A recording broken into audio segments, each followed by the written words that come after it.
तो वहाँ पे लास्ट में बात कर रहे हैं, बातें बंद करो। अब यहाँ पे हम लोगों ने last time energy of electromagnetic wave या फिर एनर्जी ऑफ फोटोन निकालने के लिए फॉर्मूलाज पढ़े थे, ठीक है।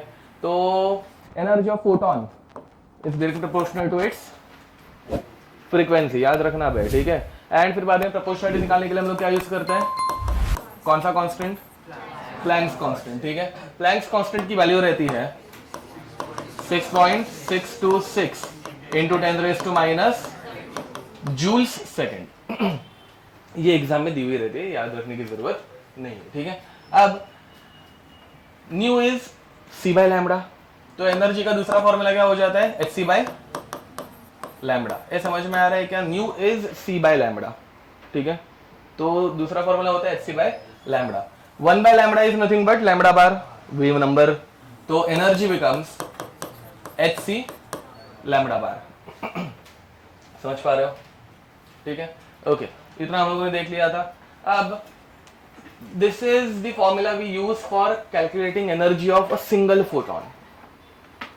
अगर एक से ज्यादा फोटॉन्स रहेंगे तो इसको कितने से मल्टीप्लाई करना पड़ता है, एन से। समझ में आ रहा है ना, ठीक है, वो याद है, उसके ऊपर भी क्वेश्चन किए थे आई गेस, ओके। अब आगे बढ़े नेक्स्ट। इसके बाद हम लोगों ने इस फॉर्मूला को यूज करने के लिए ट्रिक बनाई थी, energy is equal to 1240 upon lambda in nanometers in electron volt, ठीक है। इसमें जो एनर्जी का यूनिट आता है वो इलेक्ट्रॉन वोल्ट्स रहता है, ऊपर वाले फॉर्मूलाज में जो यूनिट आएगा वो जूल्स है, अरे जूल्स है ना ये, ठीक है।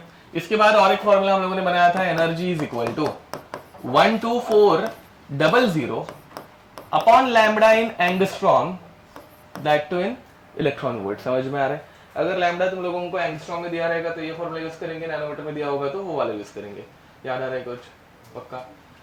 अब नेक्स्ट हम लोग पढ़ने वाले आज आयनाइजेशन एनर्जी, हेडिंग लिखेंगे ionization energy.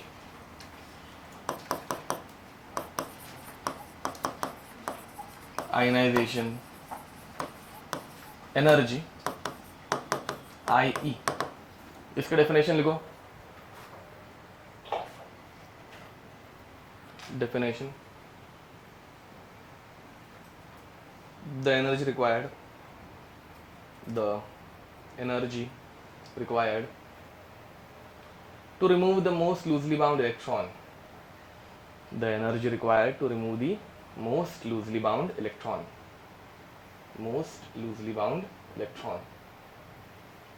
from an isolated gaseous atom, to remove the most loosely bound electron from an isolated gaseous atom,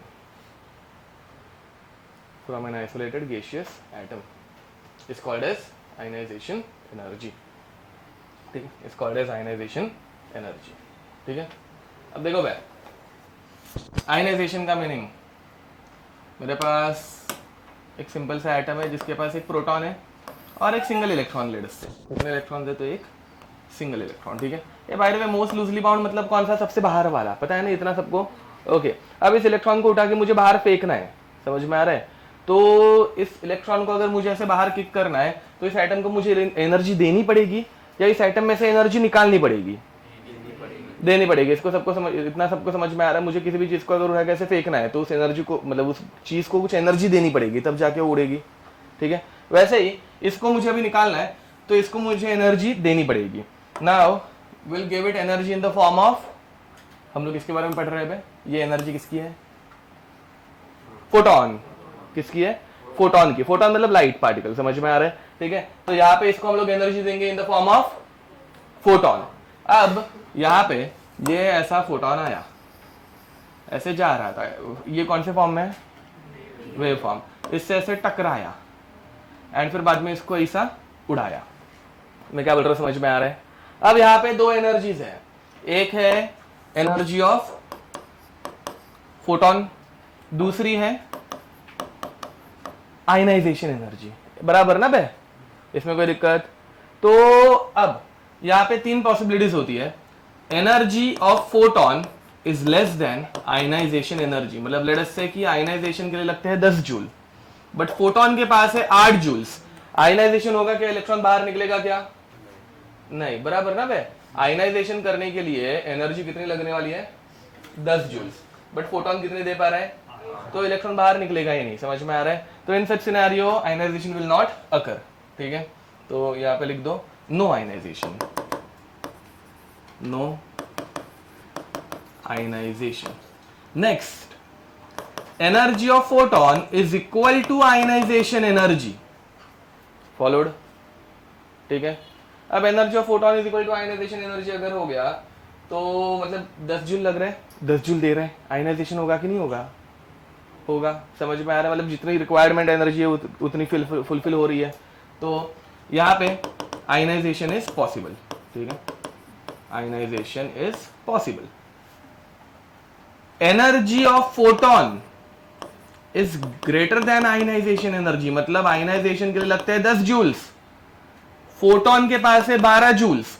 अब आयनाइजेशन हो सकता है कि नहीं हो सकता, हो सकता है ना, उल्टा ज्यादा एनर्जी है, कितनी एनर्जी बच जाएगी, वो 2 जूल किस में कन्वर्ट होनी चाहिए, वेरी नाइस, एकदम उसने डायरेक्ट आंसर दे दिया, ठीक है।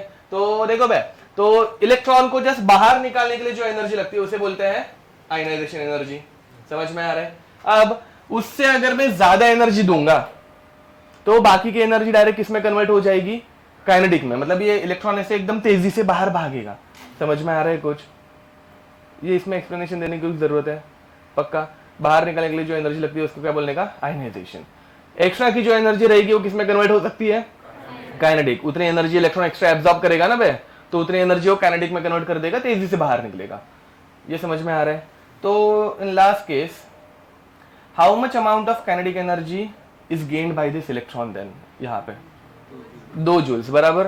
तो मैं ऐसे लिखूंगा, तो देखो बे करेक्ट रहेगा क्या, energy of photon is equal to ionization energy plus kinetic energy. तुम लोगों को अगर काइनेटिक एनर्जी पूछी तो इस फॉर्मूला से हम लोग निकाल सकते हैं, समझ पा रहे हो सब जन, पक्का, श्योर है, ओके लिख दो।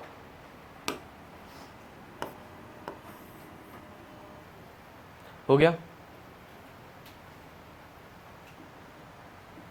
ये बात, पक्का समझ में आएगा काइनेटिक एनर्जी वाला सबको, श्योर, ओके। एक्स्ट्रा की एनर्जी जो रहेगी वो इलेक्ट्रॉन एब्जॉर्ब करके काइनेटिक में कन्वर्ट कर देगा। नेक्स्ट, अब इसके ऊपर थोड़े से क्वेश्चन करते हैं, ठीक है। देखो पहला क्वेश्चन मैं थोड़ा सा सॉल्व करके दिखा दूंगा। Question is ionization energy of a metal M is 3.1 electron volt, ठीक है, is 3.1 electron volt. Find the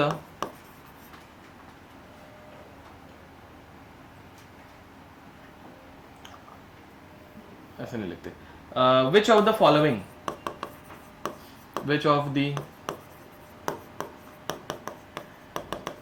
following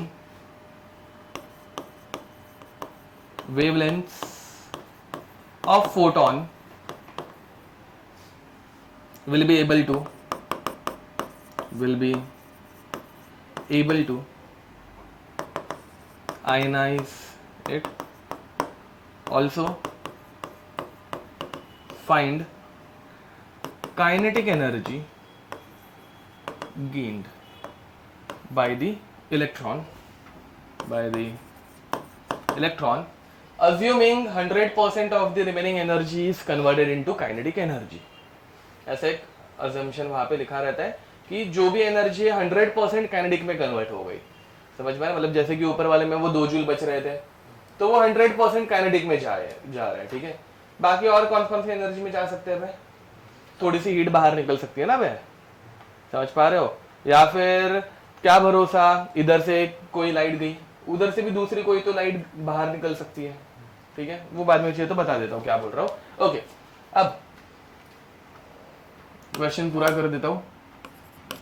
A 600 nanometre, B 400 nanometre, C 200 nanometre. Question मैं सॉल्व करके दिखा रहा हूँ पहला वाला, ठीक है।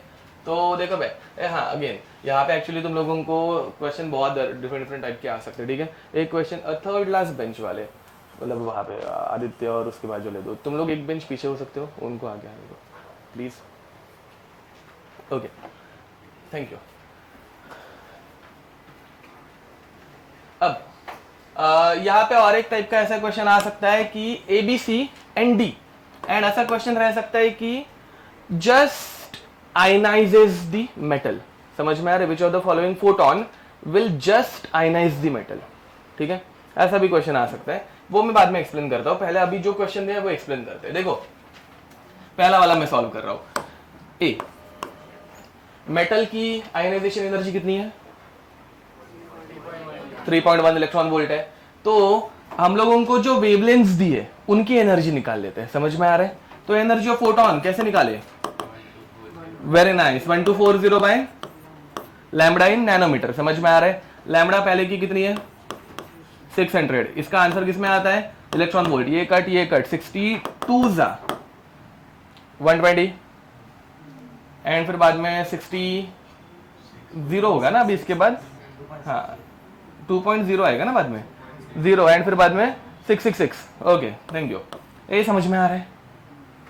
Electron volt. अब मुझे बताओ ये energy of photon ionization energy के कंपैरिजन में ज्यादा या कम है? कम है। समझ में आ रहा है? अगर ये कम होगा तो अभी आयनाइजेशन हो पाएगा क्या? पक्का? क्वेश्चन समझा? दूसरा वाला करके दिखाओ, अभी बाकी का तुम लोग कर लोगे। जिसमें अगर आयनाइजेशन हो रहा होगा उसकी एनर्जी भी तुम लोगों को निकालनी है, ठीक है? कर लो।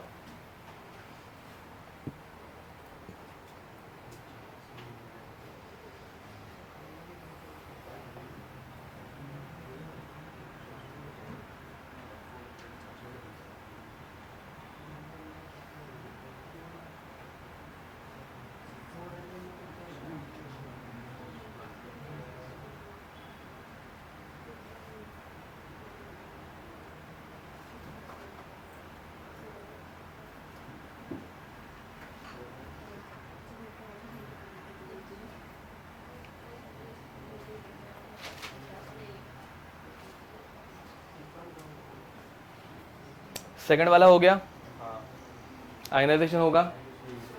अरे हाँ क्या?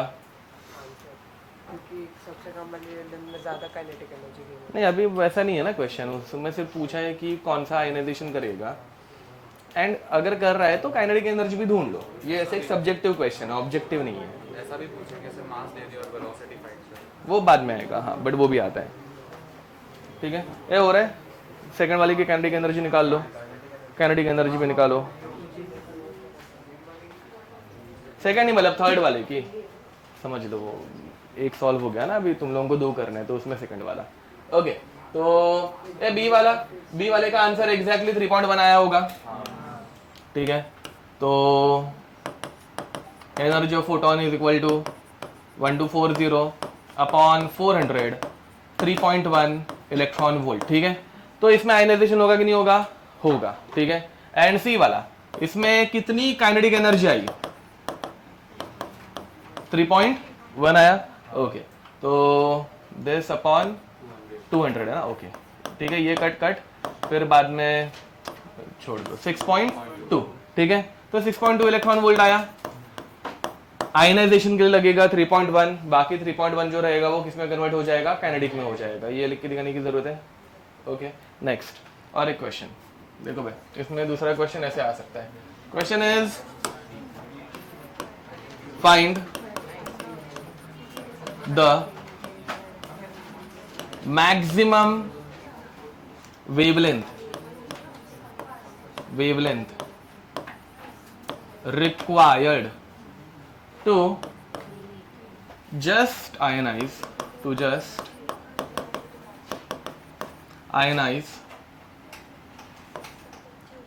metal having ionization energy देखो वो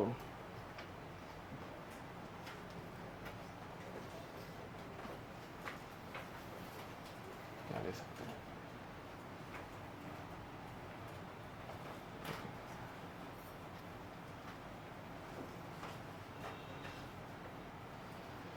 598.3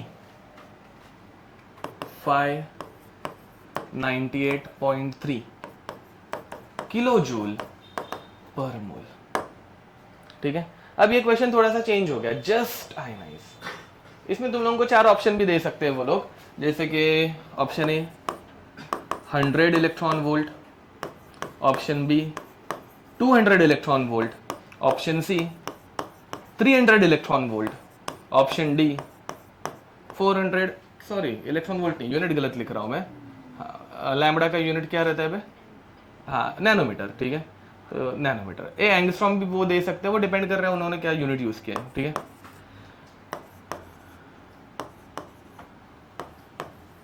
ओके। तो इनमें से अभी कोई एक ही वेवलेंथ रहेगी जो उसको जस्ट आयनाइज करेगी। जस्ट आयनाइज मतलब क्या? No kinetic energy is there. ठीक है, वैसा। तो सॉल्व करोगे इसको? करो।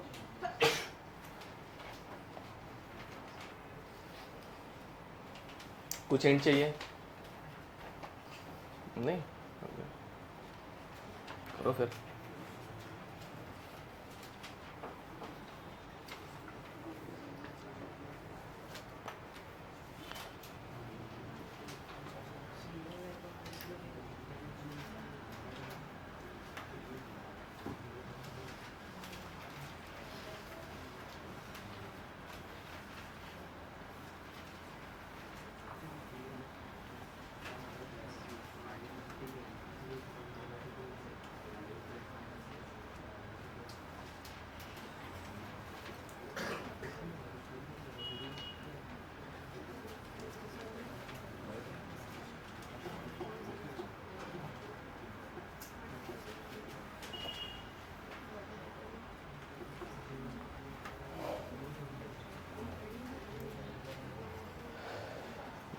देखते जरा।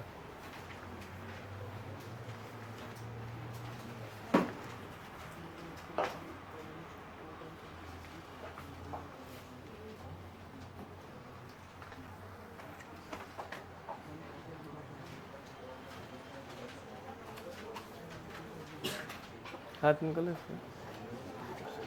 बता तो, एक मिनट को कैंसिल मत कर।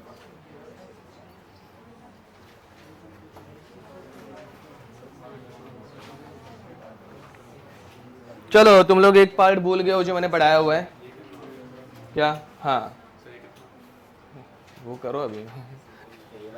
हाँ नहीं, ए देखो भाई, तुम लोग एक पार्ट भूल रहे हो जो मैंने पढ़ाया हुआ है। एक ट्रिक पढ़ाई थी। ठीक है, how to convert kilo joules per mole in electron volt. ठीक है, तो 1 इलेक्ट्रॉन वोल्ट, ये ट्रिक है, ये यूनिट कन्वर्जन नहीं है, is equal to 96.5 kilo joule per mole. ऐसे कुछ पढ़ाया था, याद है? तो इधर से ये यूज करके तुम लोग मतलब उसको डायरेक्ट इजीली किस में कन्वर्ट कर सकते हो? इलेक्ट्रॉन वोल्ट में कन्वर्ट कर सकते हो। ठीक है, तो 590 मतलब ionization energy is equal to 598.3 by 96.5। तो इसका आंसर अप्रोक्सीमेटली 6 आएगा। पूरा कौन करते बैठेगा ना भाई, समझ में आ रहा है? ठीक है, तो यहां से आगे तुम लोगों को एनर्जी इन इलेक्ट्रॉन वोल्ट। ये देखो, हाँ, ये पूरा कब नहीं कर रहे हैं हम लोग?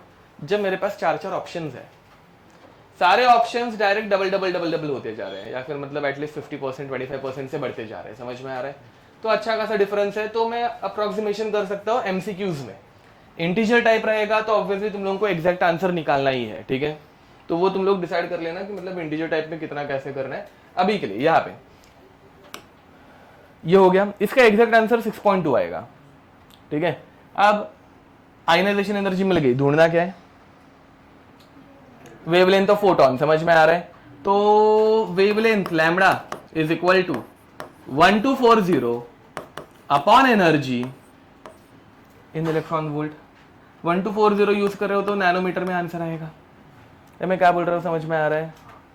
Energy is equal to 1240 upon lambda ना, बट अभी लैम्बडा ढूंढना है कि इस एनर्जी को करस्पॉन्ड करने वाला लैम्बडा कौन सा रहेगा। ठीक है, ओके। तो कितना आंसर आया अबे? अपॉन 6। आंसर कितना आ रहा है? ये नहीं समझा, वापस करूं? वापस से देखो भाई, रुको, सॉरी, देखो एनर्जी इज इक्वल टू क्या फॉर्मूला रहता है, 1240 अपॉन लैम्बडा इन नैनोमीटर, समझा। और आंसर तब आता है एनर्जी का इलेक्ट्रॉन वोल्ट्स में। ध्यान दो भाई, अब हम लोगों को उल्टा क्वेश्चन पूछा है, इतनी एनर्जी किस वेवलेंथ के फोटोन में वो निकालना है, फॉलोड। तो अपने को वेवलेंथ ऑफ फोटोन निकालनी है, तो lambda is equal to 1240 upon energy, समझा। और ये फॉर्मूला किसके लिए यूज होता है, नैनोमीटर के लिए यूज होता है, तो इसमें आंसर अपने को नैनोमीटर में आ जाएगा। तो 1240 अपॉन 6, 6 1 जा 6 2 जा 12, तो आंसर आ गया ना भाई 2 मतलब 200 रहेगा। और क्या रहेगा, ये क्वेश्चन समझा, पक्का, ओके, आगे बढ़े। नेक्स्ट इज बॉन्ड एनर्जी, ठीक है, करें, लिख कर हो गया सबका, ओके। हेडिंग लिखेंगे सब जन, बॉन्ड एनर्जी, लिखो भाई, bond energy, B. Ionization energy क्या थी, the energy required to remove the most loosely bound electron, बराबर। बॉन्ड एनर्जी क्या रहेगी, to keep an atom in नहीं, अरे शॉर्ट में बोलो, बॉन्ड एनर्जी क्या रहनी चाहिए, हाँ क्या, कूलियम फोर्स ऐसे कुछ रिलेशन में नहीं नहीं नहीं, अच्छा ओके, तुम लोग उल्टा बोल रहे हो। बॉन्ड को तोड़ने के लिए जो एनर्जी लगती है, क्या नहीं, तुमने बोला ही नहीं, अच्छा मुझे सुना ही नहीं दिया फिर, ये इतना मैं तो, ओके सॉरी, सुना ही नहीं मैं, ठीक है, ओके। अब तो बॉन्ड तोड़ने के लिए जो एनर्जी लगती है, that is called as bond energy, समझ में आ रहा है, ठीक है। चलो लिख दो भाई, द एनर्जी रिक्वायर्ड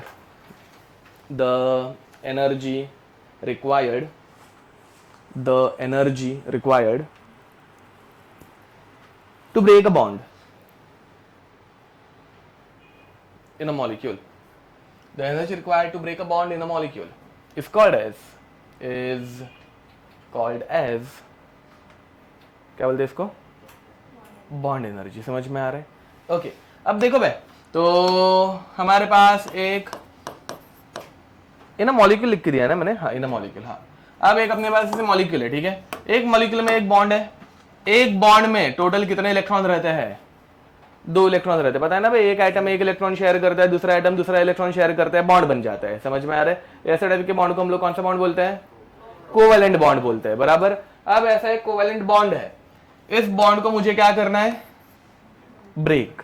तुम लोगों ने क्लोरीनेशन पढ़ा है, chlorination occurs in presence of sunlight और यूवी लाइट, पता है वो काम क्या करती है, ऐसे यूवी लाइट आती है या फिर सनलाइट आती है, ठीक है, कैसे रहती है sunlight UV light, wave form में, समझ में आ रहा है, ठीक है। एंड फिर बाद में ऐसा बॉन्ड को तोड़ देती है, फिर क्लोरीन का बॉन्ड टूटता है, फिर बाद में वो क्लोरीन जाके रिएक्ट करता है, समझ में आ रहा है, ठीक है।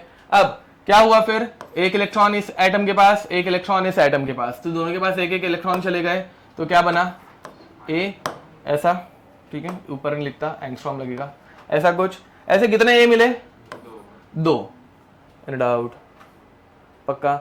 इनको बोलते हैं रेडिकल, क्या बोलने का, रेडिकल। अगर क्लोरीन रहता तो क्लोराइड रेडिकल, ठीक है, फिर बाद में आगे जाके वो रिएक्ट करते हैं, हम लोग बाद में कभी देख लेंगे। अब इस बॉन्ड को तोड़ने के लिए जो मिनिमम एनर्जी लगती है, that is called as bond energy. अब यहाँ पे भी 2 एनर्जीज है, एक है एनर्जी ऑफ फोटोन, दूसरा है एनर्जी ऑफ बॉन्ड, समझ में आ रहा है। तो अगर एनर्जी ऑफ फोटोन, जल्दी बताना, is less than bond energy, क्या होगा, नो बॉन्ड ब्रेकिंग, बराबर, okay, no bond breaking.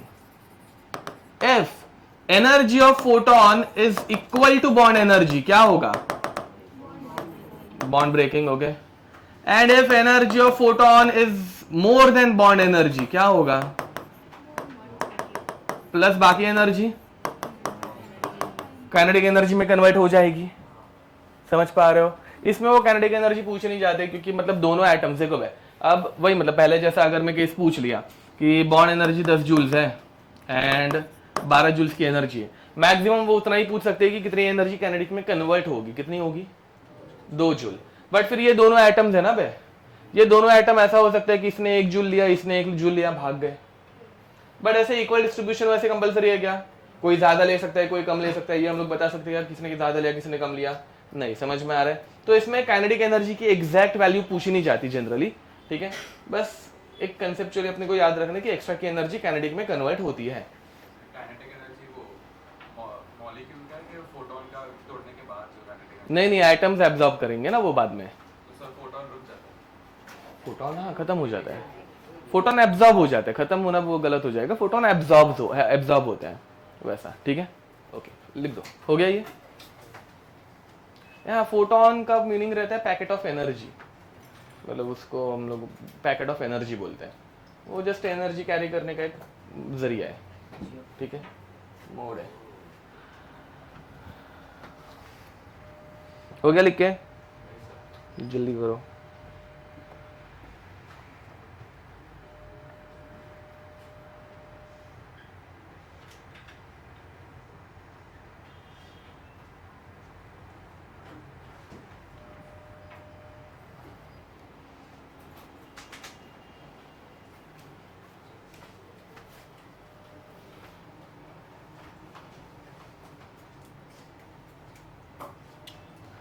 Question.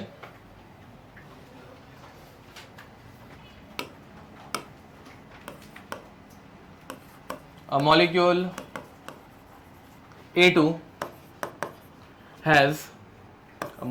A2 has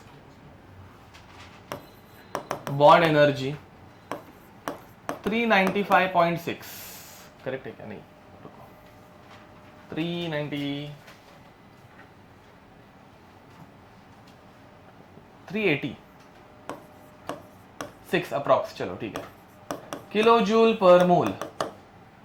find the maximum wavelength of photon. काम करो, लिख दिया है क्या मैक्सिमम वेवलेंथ? फिर भी इरेज कर दो फिर। मिनिमम, अरे बारने से वेवलेंथ ही हो रहा है ना, तो find the minimum frequency of photon required to just break the bond, ठीक है, required to just break the bond, ठीक है। जस्ट ब्रेक द बॉन्ड मतलब क्या? विदाउट एनी काइनेटिक एनर्जी, ठीक है, एग्जैक्ट एनर्जी उतनी ही रहनी चाहिए। कर लोगे ये? करो।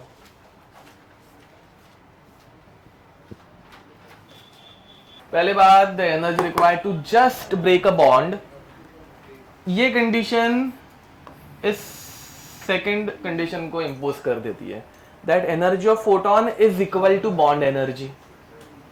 ये समझ पा रहे हो? जस्ट ब्रेक द बॉन्ड मतलब बॉन्ड ब्रेकिंग के लिए जितनी एनर्जी रिक्वायर्ड है उतनी ही एनर्जी ऑफ फोटोन रहनी चाहिए। इतना सबको क्लियर हो गया है? तो बॉन्ड एनर्जी यहां पे कितनी दी है? बॉन्ड एनर्जी कितनी दी है? 386। तो एनर्जी ऑफ फोटोन भी कितनी हो गई? 386 kilo joule per mole. But पहले इस किलो जूल पर मोल को इलेक्ट्रॉन वोल्ट में कन्वर्ट करना पड़ेगा। 96.5, 96.5 का राउंड ऑफ कितना होता है बे? हाँ मतलब 100 हो जाता है। एंड 386 को भी राउंड ऑफ कर दूंगा तो कितना कर सकते हो? 400। अरे समझ में आ रहा है कुछ? अप्रोक्सीमेशन एमसीक्यूज में करना, इंटीजर टाइप में करने का नहीं, ठीक है। बट अभी ये नंबर इतना प्यारा है कि मतलब एग्जैक्ट 4 से डिवाइड होता है, तुम लोगों ने अगर मल्टीप्लाई करके देखा होगा तो, ठीक है। तो इसका आंसर आएगा exactly 4 electron volt. Getting it? पक्का? ओके। अब एनर्जी ऑफ फोटोन आ गया, बट तुम लोगों को एनर्जी नहीं, क्या पूछा है? फ्रीक्वेंसी पूछी है, बराबर। बट अभी फ्रीक्वेंसी पूछी है तो तुम लोग पहले क्या निकालोगे? वेवलेंथ निकाल सकते हो। तो energy of photon is equal to 1240 upon lambda in nanometre लो, एंगस्ट्रॉम लो। ये अभी तुम लोग सॉल्व कर रहे हो तो तुम्हारे ऊपर है, समझ में आ रहा है? ठीक है। अब lambda is equal to 1240 upon energy of photon which is 4। इसका आंसर कितना आता है? 310 नैनोमीटर, बराबर, क्योंकि तुम लोगों ने नैनोमीटर वाला फॉर्मूला यूज किया है।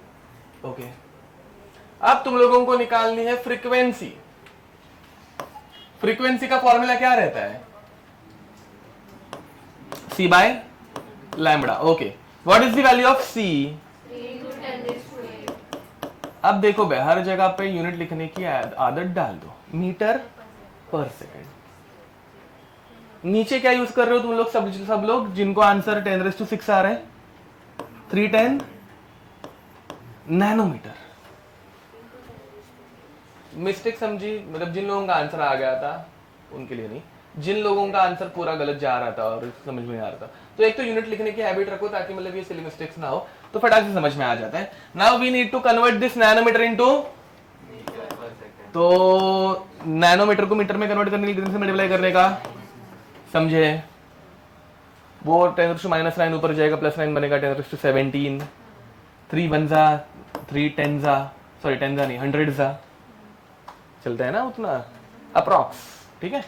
तो ये 100 हो गया, 100 मतलब 10⁻2, 10⁻2 इंटू 10⁻9, 10⁻7, -7 ऊपर जाएगा तो 8 + 7, तो 10⁻15 पर सेकेंड, क्योंकि मीटर मीटर हो गया कैंसल, तो बच क्या गया पर सेकेंड।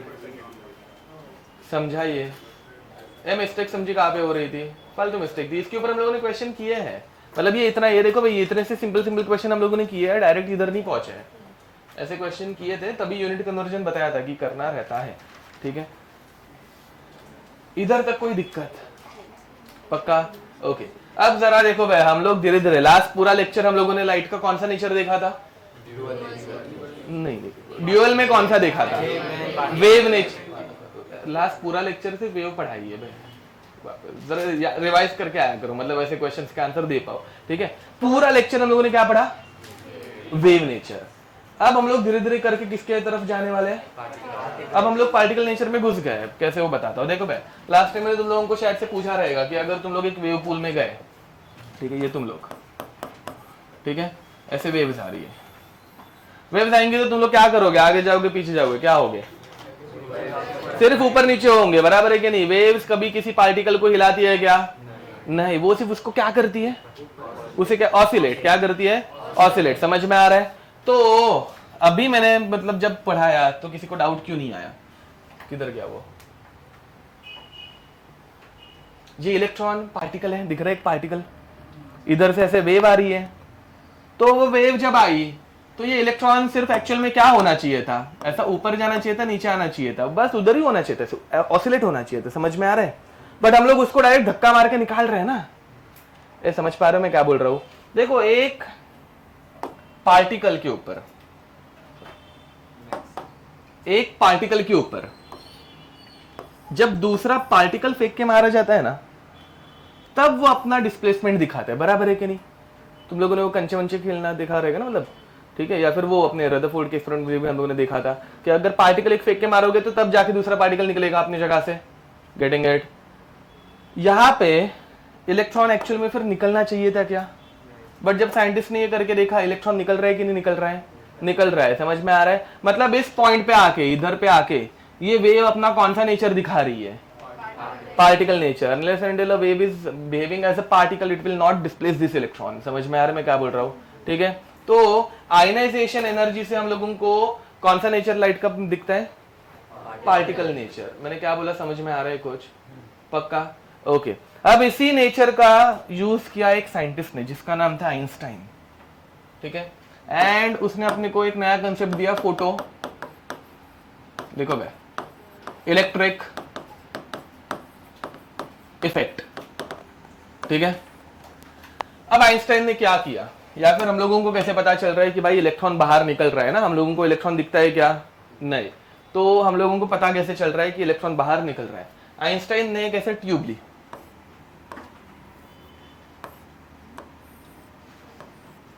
ठीक है? ऐसे एक ट्यूब ली, इस ट्यूब के अंदर ऐसे दो मेटल रख दिए, ध्यान दो भाई, एंड ये अपनी कैथोड रे ट्यूब नहीं है, ध्यान दो, अच्छे से देखना। और फिर बाद में इसके अंदर क्या थ्रो करना स्टार्ट किया? अरे वेव्स नहीं रे, हाँ फोटॉन्स क्या थ्रो करना स्टार्ट किया? ये फोटोन ऐसे टकराए किसके साथ? मेटल के साथ। ये मेटल प्लेट है, समझ में आ रहा है? मेटल पे जब ऐसे फोटॉन्स जा रहे हैं तो फोटोन मेटल के इलेक्ट्रॉन से टकराएंगे, फिर बाद में मेटल के इलेक्ट्रॉन क्या करना स्टार्ट करेंगे? आयनाइजेशन करना स्टार्ट करेंगे, इलेक्ट्रॉन्स बाहर आना स्टार्ट होंगे, समझ में आ रहा है? तो ये इलेक्ट्रॉन्स ऐसे बाहर आना स्टार्ट हो गए, ठीक है? क्या बाहर आ गए? इलेक्ट्रॉन्स बाहर आ गए। ये समझ पा रहे हो? ये बाहर आए हुए इलेक्ट्रॉन अभी किधर तो जाएंगे ना बे, तो ये बाहर आए हुए इलेक्ट्रॉन अभी इस तरफ गए, समझ पा रहे हो? ये ऐसे इधर पे जाएंगे, गेटिंग इट?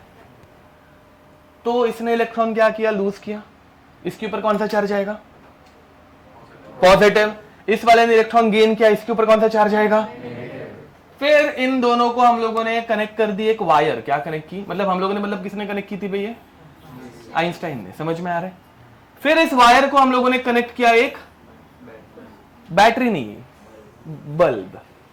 क्यों? क्योंकि देख बताता हूं, चलो ठीक है। अभी हम लोगों ने इसमें कनेक्ट कर दिया बल्ब, ठीक है? अब इसके ऊपर इलेक्ट्रॉन गए थे, इसके ऊपर कौन सा चार्ज आया था? नेगेटिव। अब ये इलेक्ट्रॉन ऐसे किस में से ट्रैवल करना स्टार्ट करेंगे? धीरे धीरे वायर में से, समझ में आ रहा है? वायर में से जब इलेक्ट्रॉन ट्रैवल करते हैं तो क्या जनरेट होता है? इलेक्ट्रिसिटी, मतलब करंट फ्लो होता है, समझ में आ रहा है कुछ?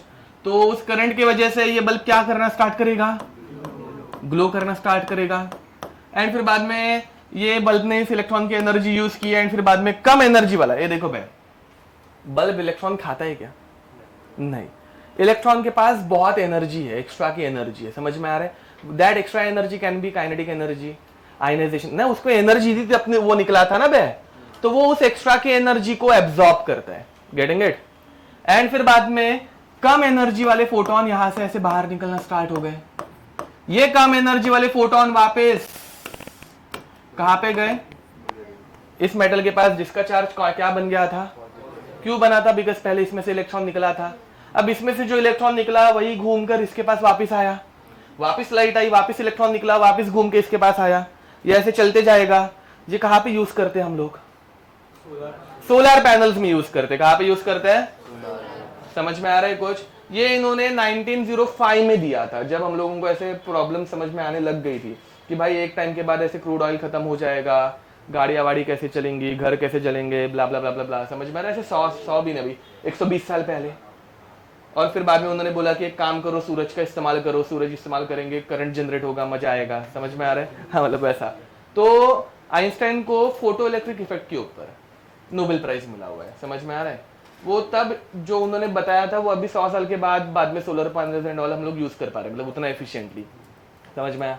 ठीक है, लिख दो भाई। अब यहाँ पे, हाँ, तो ये फोटोन की वजह से जो इलेक्ट्रॉन बाहर निकलते हैं ना, आइंस्टाइन ने उनको बोला फोटो इलेक्ट्रॉन। क्या बोला? फोटो इलेक्ट्रॉन, समझ में आ रहा है? फोटोन की वजह से जो करंट फ्लो होता है, हाँ बाय द वे तुम लोगों को पता है ना, इलेक्ट्रॉन जिस डायरेक्शन में फ्लो होते हैं उसके अपोजिट डायरेक्शन में करंट फ्लो होता है। नहीं पता होगा तब याद रखना, फिजिक्स वाले पढ़ा देंगे, ठीक है?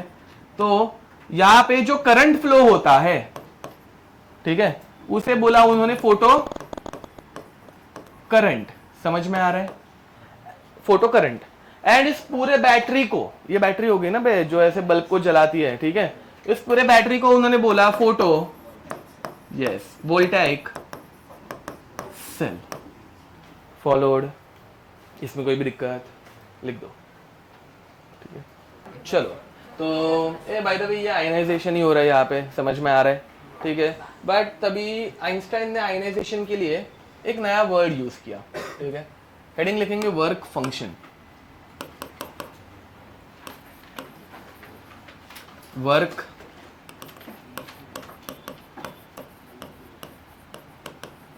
फंक्शन, वर्क फंक्शन को उन्होंने सिंबल दिया फाई। ऐसा एक जीरो बनाओ, उसमें से डंडी मारो, फाई, ठीक है? डंडी सीधी रहती है, मेरी वो टेढ़ी हो जाती है, ठीक है? Phi, okay. डिफाइन करूं the minimum energy required, the minimum energy required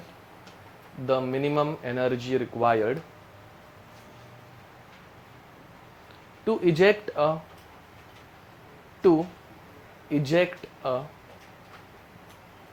photoelectron, the minimum energy required to eject a photoelectron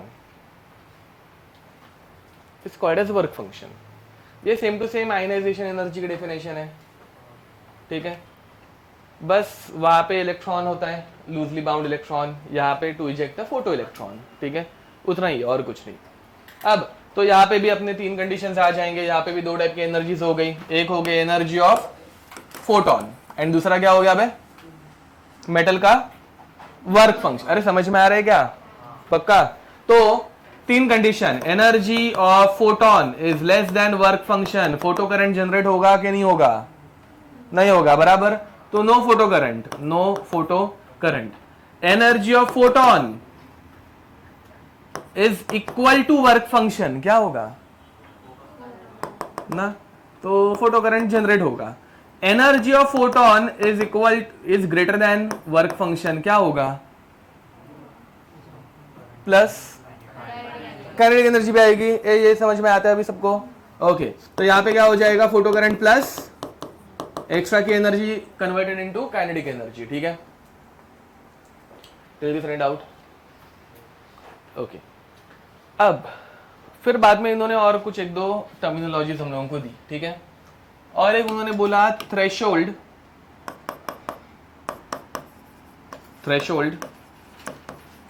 frequency. Threshold frequency को उन्होंने बोला न्यू नॉट, समझ पा रहे हो? न्यू नॉट, ठीक है, ओके, लिख दो थ्रेशोल्ड फ्रीक्वेंसी। देखो भाई, थ्रेशोल्ड एनर्जी अगर पूछा, थ्रेशोल्ड एनर्जी क्या है हमारी? वर्क फंक्शन ना, threshold energy, the minimum energy. Threshold समझ में आया? थ्रेशोल्ड ये वर्ड पक्का सबको मतलब थ्रेशोल्ड मतलब एक ऐसे, अच्छा, तो मैक्सिमम अमाउंट मतलब एक डैम का थ्रेशोल्ड रहता है कि एक डैम लेट अस से कि 1000 लीटर, बहुत कम हो गया, वो तो अपने घर की टंकी पकड़ लेती है, ठीक है, 1000 लीटर पानी रख सकता है, समझ में आ रहा है? तो वो डैम का थ्रेशोल्ड हो गया। अगर नदी में 1000 लीटर से ज्यादा पानी आ गया तो क्या हो जाएगा? डैम टूटेगा नहीं, मतलब ऐसे ओवरफ्लो हो जाएगा, ऐसे ऊपर से पानी आएगा, ठीक है, इतनी इजीली टूटता नहीं है, तो उसके ऊपर से पानी निकलना स्टार्ट होगा, क्योंकि उसका थ्रेशोल्ड कितने का है? 1000 लीटर। तो 1001 लीटर हो गया तो एक्स्ट्रा का पानी बाहर निकल जाएगा, समझ में आ रहा है? तो वैसे एक थ्रेशोल्ड एनर्जी है।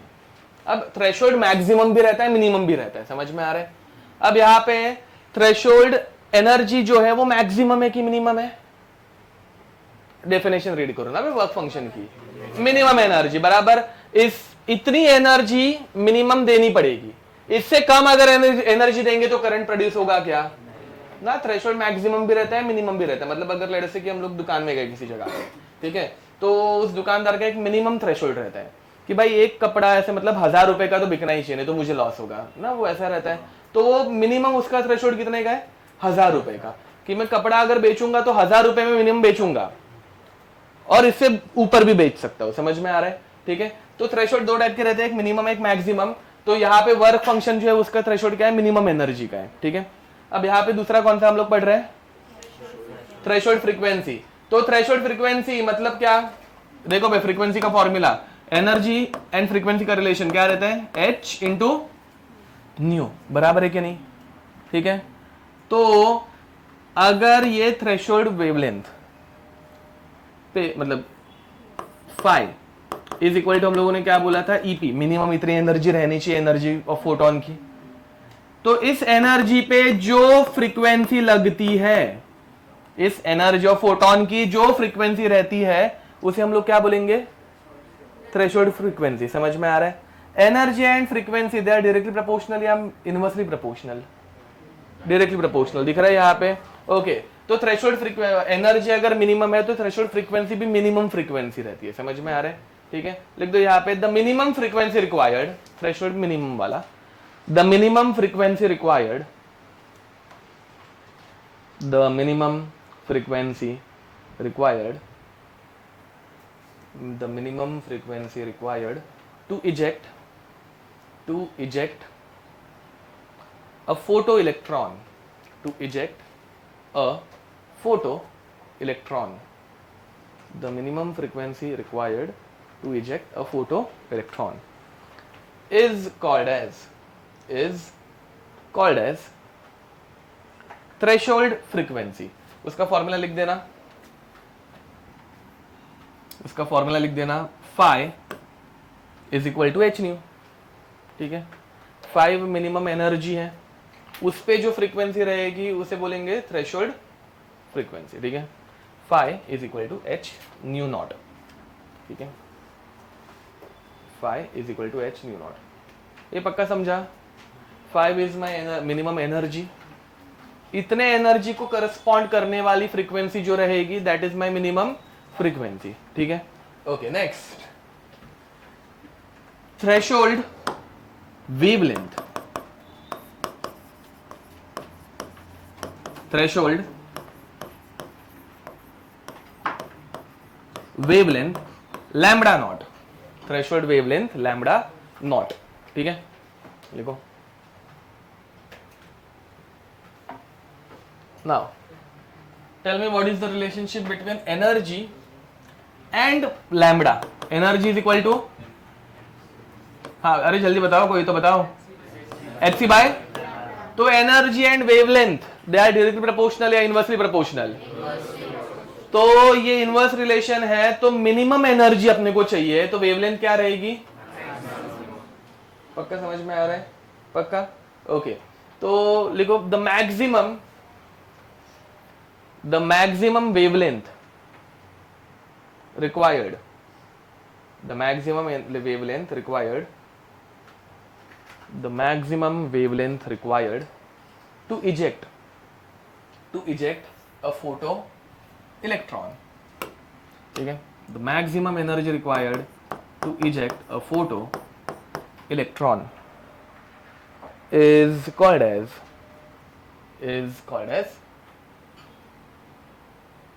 Threshold wavelength. Is called as threshold wavelength. ठीक है, तो फाई ये हमारी मिनिमम एनर्जी है. इस एनर्जी को करस्पॉन्ड करने वाली जो वेवलेंथ रहेगी उसे हम लोग बोलेंगे थ्रेशोल्ड वेवलेंथ. ठीक है, फॉलोड लिख दो.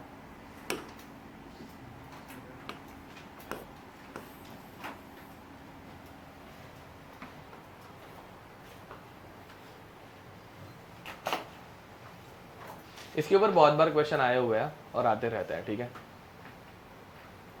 डन. लास्ट देखो, यहां पे बाद में से हम लोग जैसे कर रहे थे, लेट अस से कि 10 जूल ये मेरा वर्क फंक्शन है, बट मैं जो फोटोन थ्रो कर रहा हूं वो 11 जूल्स का है. ठीक है, तो कितनी एनर्जी काइनेटिक में कन्वर्ट होगी?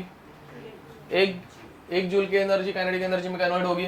तो we can say that energy of photon is equal to work function plus kinetic energy. बराबर है कि नहीं भाई? 10 जूल अपना वर्क फंक्शन है, 1 किलो जूल काइनेटिक एनर्जी में कन्वर्ट हो गया, तो 10 + 1 इज इक्वल टू 11 जूल, जो कि अपने एनर्जी ऑफ फोटोन है. ये समझ में आ रहा है? बाद में से तीसरी बार ये हो रहा है. पक्का, ओके. तो फोटो इलेक्ट्रिक इफेक्ट के लिए हमारा फॉर्मूला है energy of photon is equal to work function plus kinetic energy. Energy of photon का फ्रीक्वेंसी का फॉर्मूला क्या रहता है? Energy of photon in terms of, मतलब energy in terms of frequency, formula क्या रहता है? फ्रीक्वेंसी एच न्यू बराबर. वर्क फंक्शन का फ्रीक्वेंसी का फॉर्मूला क्या है? ए देखो, work function is the minimum energy, उस मिनिमम एनर्जी पे जो फ्रीक्वेंसी रहती है that is minimum frequency, threshold frequency, h nu not. समझ में आ रहा है? प्लस काइनेटिक एनर्जी का फॉर्मूला क्या रहता है? तो इसमें तुम लोगों को मास ऑफ इलेक्ट्रॉन, इसमें इलेक्ट्रॉन इजेक्ट हो रहा है, मास ऑफ इलेक्ट्रॉन यहाँ पे सबको पता है, तो वो पुट करके वेलोसिटी भी पूछी जा सकती है. Getting it? Okay. Energy of photon का वेवलेंथ के टर्म्स में फॉर्मूला क्या है? hc/λ बराबर. वर्क फंक्शन का वेवलेंथ वाला फॉर्मूला क्या है? hc/ प्लस काइनेटिक एनर्जी का अपना नॉर्मल फॉर्मूला 12 mv². ये 3 फॉर्मूला तुम लोगों को पता रहने चाहिए, ठीक है। इन तीनों में से कोई भी एक फॉर्मूला यूज करने बोला जा सकता है।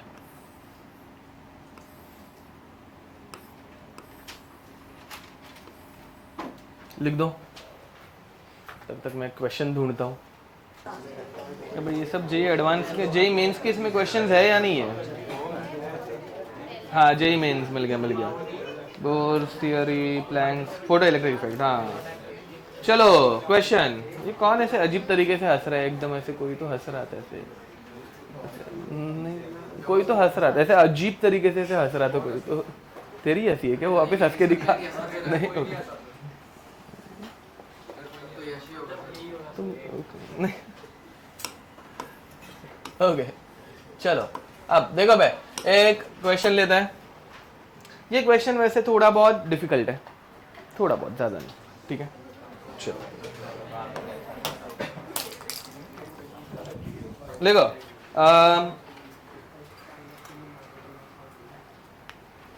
ओके क्वेश्चन इज, ये जेई मेंस में आया हुआ है, ईयर यहाँ पे लिखा नहीं है। Electromagnetic radiation, electromagnetic radiation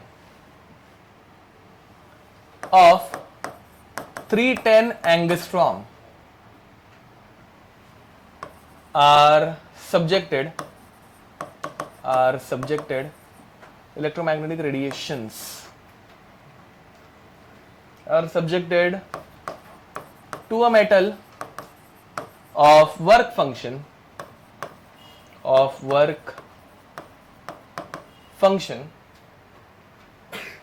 12.8 electron volt. What will be the velocity of photoelectrons? What will be the velocity of photoelectrons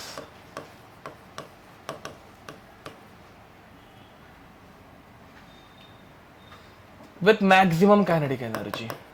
With maximum kinetic energy. A maximum kinetic energy मतलब 100% kinetic energy, समझ में आ रहा है? ठीक है, वो मैंने बोला था ना एंड में लिखा रहता है 100% energy is converted to kinetic energy, वो ये कंडीशन है, समझ में आ रहा है? उसको इग्नोर मारने का, उससे कुछ नहीं, फॉर्मूला अपना डायरेक्ट अप्लाई कर देने का। Okay, first option A 0, option B 2.18 into 10⁶ metre per second, option C 2.18 √2 into 10⁶, and option D 8.72 into 10⁶ metre per second, ठीक है। चलो सॉल्व करो, सॉल्व करना स्टार्ट करूं मैं। देखो पहली बात, तुम लोगों को जो फोटोन दिया है उसकी एनर्जी निकालनी पड़ेगी, गेटिंग इट?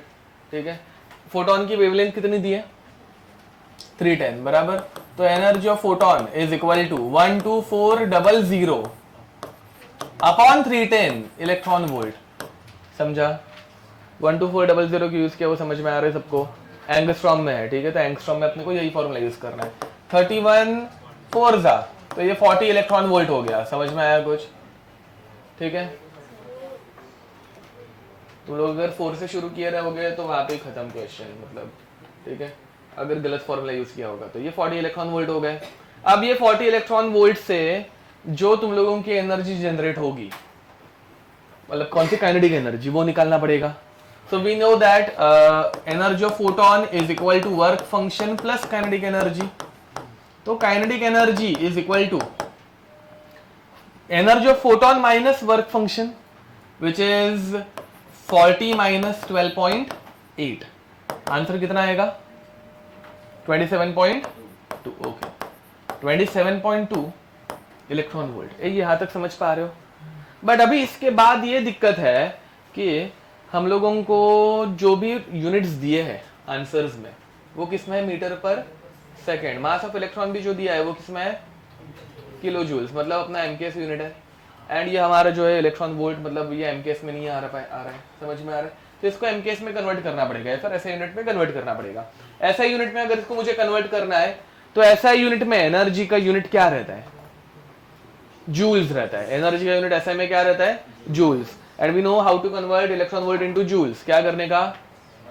1.6 से मल्टीप्लाई करने का। Very nice. तो दिस इनटू 1.6 इंटू 10⁻⁻19 जूल्स। ये समझे? पक्का? अब ये आ गई हमारी काइनेटिक एनर्जी, बट हम लोगों को क्या ढूंढने बोला है? वेलोसिटी। तो वेलोसिटी का फॉर्मूला मतलब वेलोसिटी मतलब काइनेटिक एनर्जी का फॉर्मूला हाफ mv² बराबर। तो half mv², half into mass of electron 9.1 into 10⁻⁻31 v²। A followed. बाद में 2 वहां पे मल्टीप्लाई 9.1 नीचे डिवाइड, ठीक है। तो v² is equal to 2 into 27.2 into 1.6 into 10⁻⁻19 upon 9.1 से डिवाइड करेंगे तो 9.1 इंटू 10⁻⁻31। ये देखो बे, मैंने कोई भी अभी तक मल्टीप्लिकेशन डिवीजन नहीं किया था जब तक लास्ट के सारे वैल्यूज मेरे पास ना आ जाए, क्योंकि अभी दिख रहा है ना बे 9 1 9, 9 3 27। अगर उसको मैं पहले ही मल्टीप्लाई कर देता तो कुछ ना कुछ ऐसे मिस हो जाता। हमेशा ऐसे एंड तक कैलकुलेशन कैरी फॉरवर्ड करते जाने के, ताकि एंड में डायरेक्ट आंसर आ पाए, ठीक है। 9 1 9, 9 3 3 इंटू 1.6 4.8। ओके, तो देखो बे v² is equal to 4.8 into 2, ये दिख रहा है 3 इंटू दिस, ठीक है, इंटू 10⁻⁻31 ऊपर गया, क्या बनेगा? +31 +31 -19 12 10⁻12। तो ये तो इतना समझ में आ गया। इसका रूट लूंगा तो आंसर 10⁻6 में ही आने वाला है। तो ये तो पहले ही कैंसिल हो गया था। अब इन तीनों में से कोई ना कोई एक आंसर है, समझ में आ रहा है? अब देखो भाई, वो 2 को भी मैं बाद में से निकाल नहीं रहा हूं। क्यों नहीं निकाल रहा हूं? क्योंकि मेरे पास एक ऑप्शन ऐसा है जिसमें √2 है सिर्फ, समझ पा रहे हो? तो 4 का रूट क्या रहता है बे? 2। 4.8 का रूट कितना अप्रोक्सीमेटली रह सकता है? 2.18 रह सकता है। अरे मैं क्या बोल रहा हूँ, समझ में आ रहा है? 5 का रूट अगर तुम लोगों को पता होगा, 5 का रूट 2, अच्छा नहीं पता, 2.25 रहता है। 5 का रूट 2.25 के अराउंड किधर तो रहता है, समझ में आ रहा है? तो 4.8 का 2.25 के थोड़ा कम एंड 2 के थोड़ा ऊपर, समझे? तो कितना हो जाएगा? 2.18।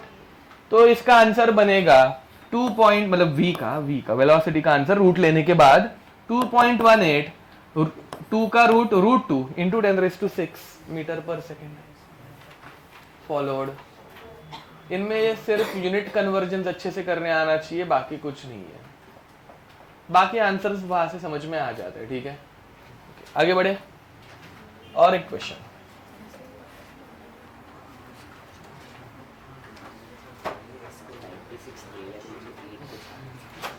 Done. Next question is,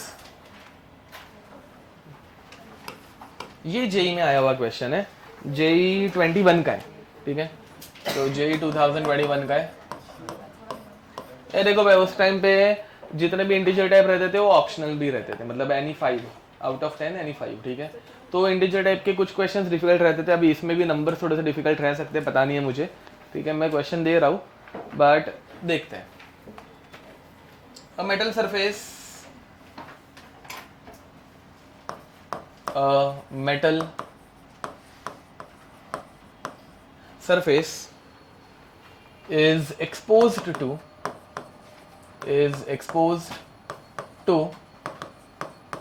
500 nanometer radiation.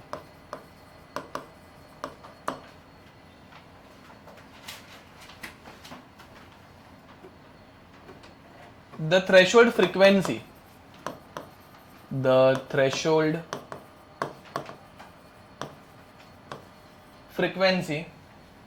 of metal is 4.3 into 10 raised to 14 hertz. The velocity of ejected electron is dash into 10 raised to 5 metre per second. ठीक है, इंटीजर टाइप क्वेश्चन है, तुम लोगों को एग्जैक्ट इंटीजर लिखना है, मतलब 2, 3, 4, 5, 10, 15 जो भी आएगा. ठीक है, given that h is equal to 6.63 into 10 raised to minus 34 joule per second and mass of electron is 9.0 into 10 raised to minus 31 kg. ये तुम लोग करोगे या मैं करूं? ओके, चलो मैं फॉर्मूला एटलीस्ट बता के रख रहा हूं. Now energy of photon is formula क्या है? Energy of photon is equal to work function plus kinetic energy. Photon के लिए डेटा क्या दिया है? 500 नैनोमीटर बराबर. तो हाँ, यहाँ पे इलेक्ट्रॉन वोल्ट एंड ऑल में कन्वर्ट करते मत बैठना, वैसा कुछ डेटा दिया ही नहीं है. समझ में आ रहा है मतलब क्या बोल रहा हूँ? यहाँ पे इलेक्ट्रॉन वोल्ट में कन्वर्ट करोगे तो बहुत लेंदी हो जाएगा, मतलब इन शॉर्ट. तो वैसे मत करना, डायरेक्ट ओरिजिनल फॉर्मूलाज यूज करने पड़ेंगे. उसका अपने को कैसे पता चलेगा? पीछे बैठ के मेरे को गालियाँ वालियाँ मत दो, बट यहाँ पे देखो ये डेटा यूज करके, डेटा बहुत ज़्यादा दिया हुआ है, समझ में आ रहा है? तो वो हिंट रहती है, तुम लोगों को डेटा देख के डिसाइड करना है कि कब कौन सा फॉर्मूला और कब कौन सी ट्रिक यूज करनी है. जितने क्वेश्चन सॉल्व करोगे उतना तुम लोग इसमें एफिशिएंट होते जाओगे. ठीक है, तो first of all will have to use normal formulas. ठीक है, तो एनर्जी ऑफ फोटोन के लिए क्या दिया है? 500 नैनोमीटर. तो एनर्जी ऑफ फोटोन के लिए तुम लोग यूज करोगे hc by lambda. But metal के लिए क्या दिया हुआ है? हाँ, मतलब वो क्या है? फ्रीक्वेंसी दी है. क्या दी है? तो वर्क फंक्शन मेटल का जो है वो फ्रीक्वेंसी के टर्म्स में दिया है. तो फ्रीक्वेंसी से एनर्जी निकालने के लिए formula h new and work, मतलब वो थ्रेशोल्ड इसलिए h न्यू नॉट. ये समझा? वर्क फंक्शन भी एक एनर्जी है. पहले इतना करके फिर बाद में हाफ mv² जो कि मास ऑफ इलेक्ट्रॉन देकर रखा है, इधर वैल्यूज पुट करोगे तब जाके तुम लोगों को आंसर आएगा. सॉरी, समझ में आ रहा है? पक्का? देखो भाई, अब यहाँ पे तुम लोग घर पे खुद से जैसे जैसे कैलकुलेशन करते जाओगे उतने इजीली तुम लोगों के कैलकुलेशन फास्ट होते जाएंगे. ठीक है, अब देखो सब जने, यहाँ पे h 6.63. ठीक है,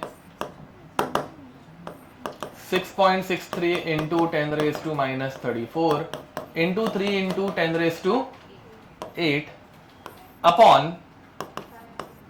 500 into 10 raised to minus 9. Nanometre को मीटर में कन्वर्ट करने का, क्योंकि ऊपर मीटर पर सेकेंड्स है, which is equal to 6.63 into 10 raised to minus 34 into frequency क्या दी है? 4.3 into 10 raised to minus 14. वो पर सेकेंड में ही है, वो MKS का सेकेंड ही है. ये हर्ट्ज मतलब पर सेकेंड. हाँ, प्लस 14. ठीक है, ठीक है, plus half into mass of electron into v². वो अभी उतना मैं बड़ा नहीं कर रहा हूँ. ठीक है, चलेगा? समझा? अब इसको थोड़ा सा है ना और सिंप्लीफाई करने के लिए व्हाट वी कैन डू, देखो दो जगह पे 6.63 दिख रहा है, डिवाइडिंग थ्रू आउट बाय 6.63. तो यहां से 6.63 निकल जाएगा, यहां से निकल जाएगा और यहाँ पे एक नया 6.63 आ जाएगा, बट वो एक ही जगह पे रहेगा ना बे.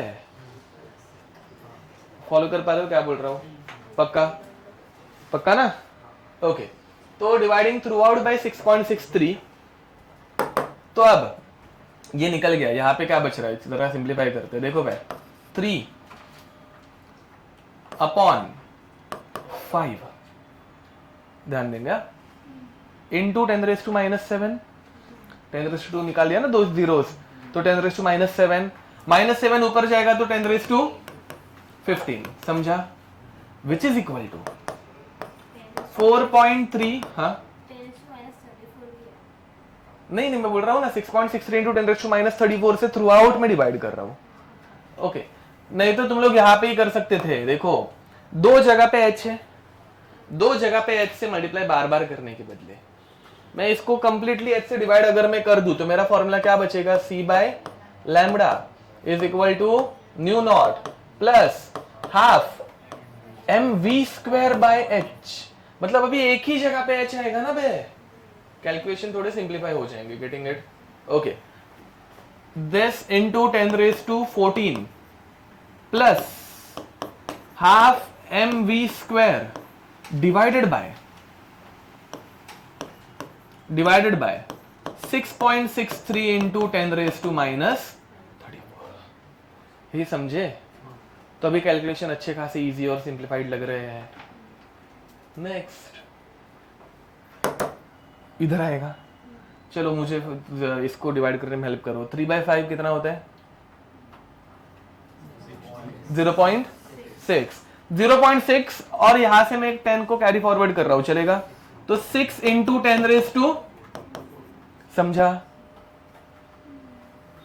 ये आंसर आता है 0.6 इंटू 10 रेज टू 15। मैंने एक 10 यहां पे ले लिया तो 6 इंटू 10 रेज टू 14 माइनस ये इधर आया 4.3 इंटू 10 रेज टू 14, समझे? Which is equal to half, अभी मैं मास पुट कर रहा हूं, into 9.0 into 10 raise to -31 into v² upon 6.63 into 10 raise to -34। देख भाई मैंने कैलकुलेशन वैसा देखा है तो अभी तक इतना ही किया है। 3 को 5 से डिवाइड करना भाई, वो तो कोई भी कर सकता है। कैलकुलेशन एकदम ऐसे क्लीन रखा करो, समझ में खुद को भी आए वैसा, ठीक है? अब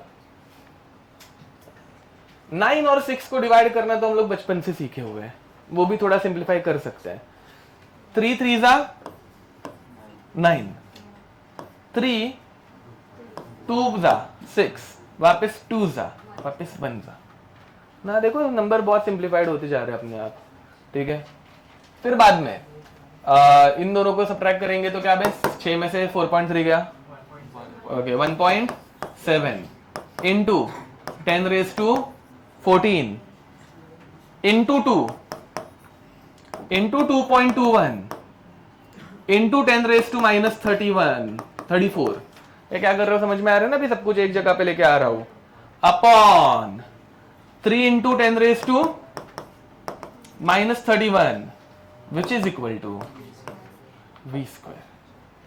मेरे ख्याल से मुझे ना वो 9 को 9 ही रखना चाहिए था, v² लेते वक्त शायद से वो हेल्प करता। 9 का परफेक्ट ये है ना, बट ठीक है अभी कर लिया है तो अभी बाद में देखेंगे क्या होता है, ठीक है? अब पावर्स को एक जगह पे ले लेते हैं। 10 रेज टू -31 ऊपर गया तो क्या बनेगा, +31।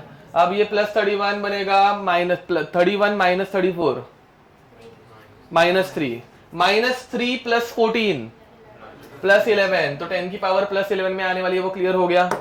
फिर बाद में अब तो कुछ ऐसे, चलो ये काम करते हैं, 1.7 into 4.42 into 10 raise to 11 upon 3 followed, ठीक है? Which is equal to v²।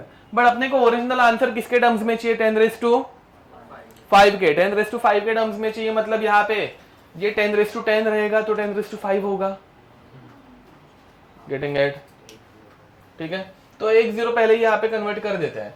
तो देखो मैं इसको मैं लिख सकता हूं, नहीं तो रुको पहले 10 रेज टू 11, इस 10 रेज टू 11 में से एक पॉइंट में यहाँ पे शिफ्ट कर दूं तो 17 into 4.43 into 10 raise to 10 upon 3 42, ठीक है?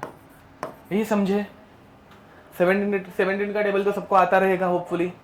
17 2 34 is equal to v²। 34 4 carry forward हो गया, 17 4 68 68 प्लस 4 3 71, 7 कैरी फॉरवर्ड हो गया, समझ में आ रहा है? तो 68 प्लस 7 75, ओके 75। कितना सुंदर नंबर है, देखो, अरे सच्ची ऐसे एकदम मन भरा है मेरा। देखो 3 बनता 3 3 25 सा 75 बराबर ना बे। सुंदर नंबर क्यों है समझ में आ रहा है? v square is equal to 25, v is equal to, समझा क्या? हो गया ना बे सॉल्व। तो आंसर समझा क्या? 5 इंटू 10⁵ तो तुम लोग अगर बहुत ज्यादा ऐसे क्लटर्ड कर दोगे तो दिक्कत हो सकती है, नहीं तो फिर मतलब ठीक ही है। देखो भाई जल्दी प्रैक्टिस लगती है बे, ठीक है। फाइनल आंसर सबको समझ में आ गया? 5 क्यों आ रहा है, मतलब रूट लिया है सिर्फ, ठीक है। जल्दी लिखो चलो।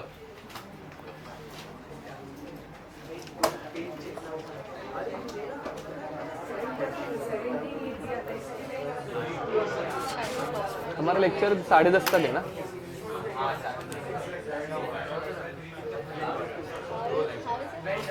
सेकंड कौन सा है? गौरव सर का है? भानु सर रहते तो टाइम पास करने के लिए रुकता मैं। हाँ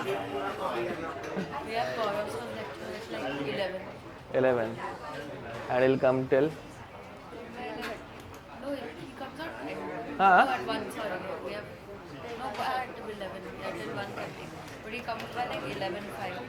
okay.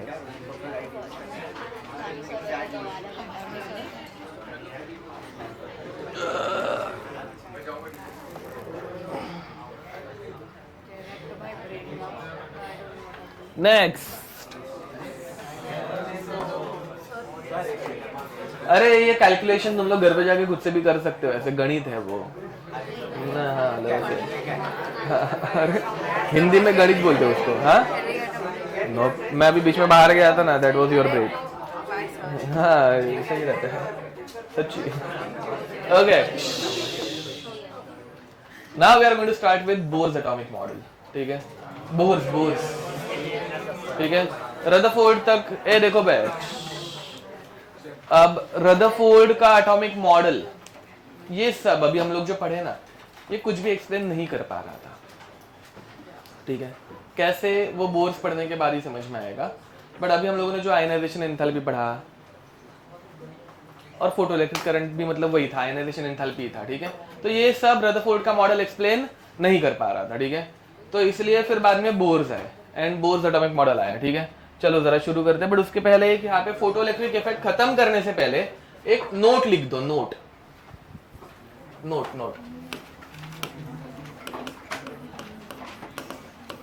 नाउ सी, अब ऐसा तो नहीं है कि अभी ये इधर भी मेटल है, होपफुली, हाँ एल्यूमिनियम है ना, मेटल है, इसके ऊपर लाइट गिर रही है, तो इसमें से इलेक्ट्रॉन बाहर निकल रहा है क्या? नहीं निकल रहा है ना। मतलब कोई भी मेटल के ऊपर कोई भी लाइट गिरने से ऐसे इलेक्ट्रॉन बाहर निकलता है क्या? इसमें से इलेक्ट्रॉन क्यों नहीं बाहर निकल रहा है? मतलब ये लाइट जो है इसमें से इलेक्ट्रॉन बाहर निकाल पा रही है क्या? बिकॉज उसके पास उतनी थ्रेशोल्ड वेवलेंथ, थ्रेशोल्ड फ्रीक्वेंसी नहीं है। मतलब इसका जो वर्क फंक्शन है वो बहुत ज्यादा है। ये समझ पा रहे हो? इस मतलब डिस्प्ले के ऊपर जो भी मेटल यूज किया हुआ है, इनमें से इलेक्ट्रॉन बाहर, इसको ऐसे टच करूंगा तो करंट लगने वाला है क्या? नहीं लगने वाला है, बराबर। तो मतलब इसका वर्क फंक्शन बहुत ज्यादा है, समझ में आ रहा है? तो यहाँ पे आइंस्टाइन ने भी जब मेटल यूज किया था तो जनरली उन्होंने जो मेटल यूज किए थे उनका वर्क फंक्शन मतलब क्या बे? Ionization energy. In short metal की आयनाइजेशन एनर्जी वो बहुत हाई थी या लो थी? लो थी, ठीक है। तो generally metals having lower ionisation energy, bracket में लिखना work function, are used in क्या बोलते हैं उसको? Photovoltaic cell. फोटोवोल्टाइक सेल तुम लोगों ने बचपन में पढ़ा होगा आयनाइजेशन एनर्जी के बारे में, ठीक है। पूरे पीरियोडिक टेबल में कौन सा मेटल है जिसका आयनाइजेशन एनर्जी पोटेंशियल जो भी तुम लोगों ने पढ़ा है सबसे कम है? करेक्ट है। सबसे ज्यादा कम आयनाइजेशन पोटेंशियल किस मेटल का है पीरियोडिक टेबल में? सीजियम। पता है सबको?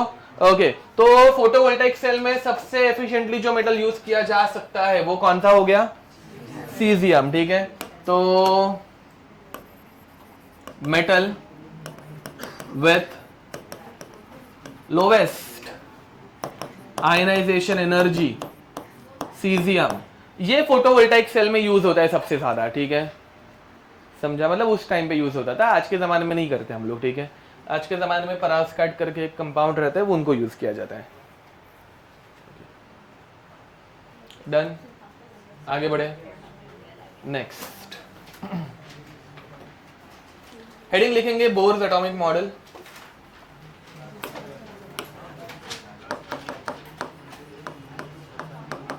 बोर्स एटॉमिक मॉडल, ठीक है।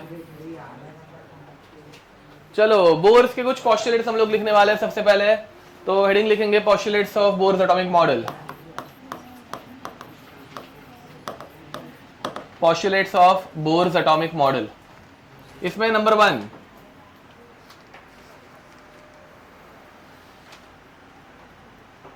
बताओ। Point number 1, electron revolves around electron revolves around nucleus in concentric rings called as orbits. In concentric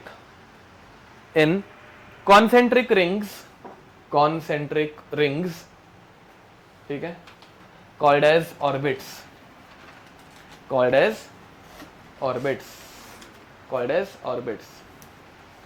bracket में लिखेंगे उसको शेल्स, उनको ही शेल बोलते हैं हम लोग, ठीक है। तो देखो,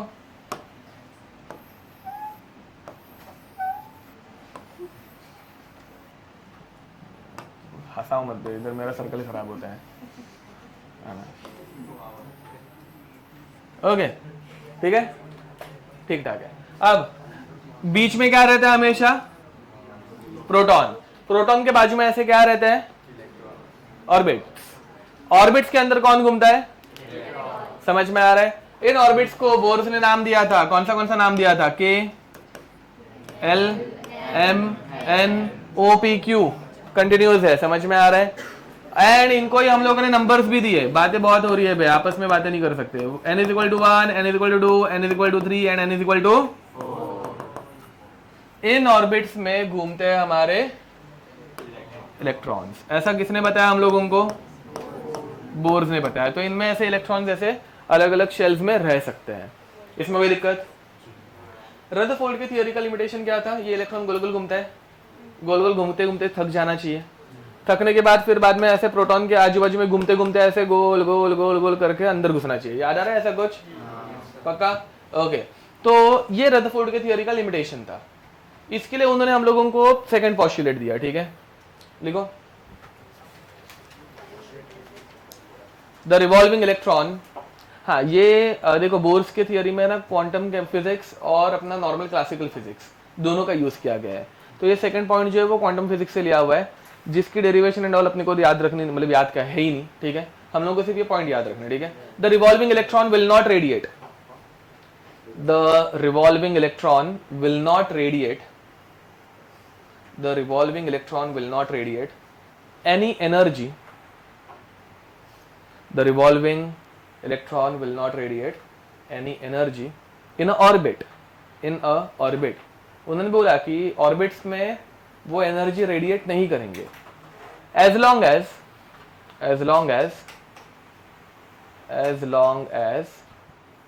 its angular momentum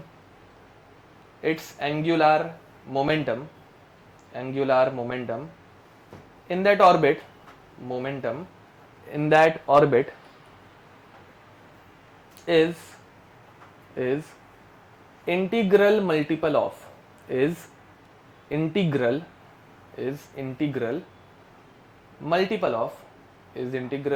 of h upon 2 pi, ऐसे लिखना। Integral multiple of h upon 2 पाई। ये बहुत इंपॉर्टेंट पॉस्टुलेट है, ये तुम लोगों को पता रहना चाहिए, इसके ऊपर बहुत सारे क्वेश्चंस आते हैं, ठीक है, ध्यान देंगे। देखो भाई, तो सबसे पहले उन्होंने क्या बोला, इलेक्ट्रॉन एनर्जी रेडिएट नहीं करेगा, कब नहीं करेगा, जब एंगुलर मोमेंटम, ठीक है, कौन सा momentum, angular momentum is equal to integral मतलब some integer multiple of what,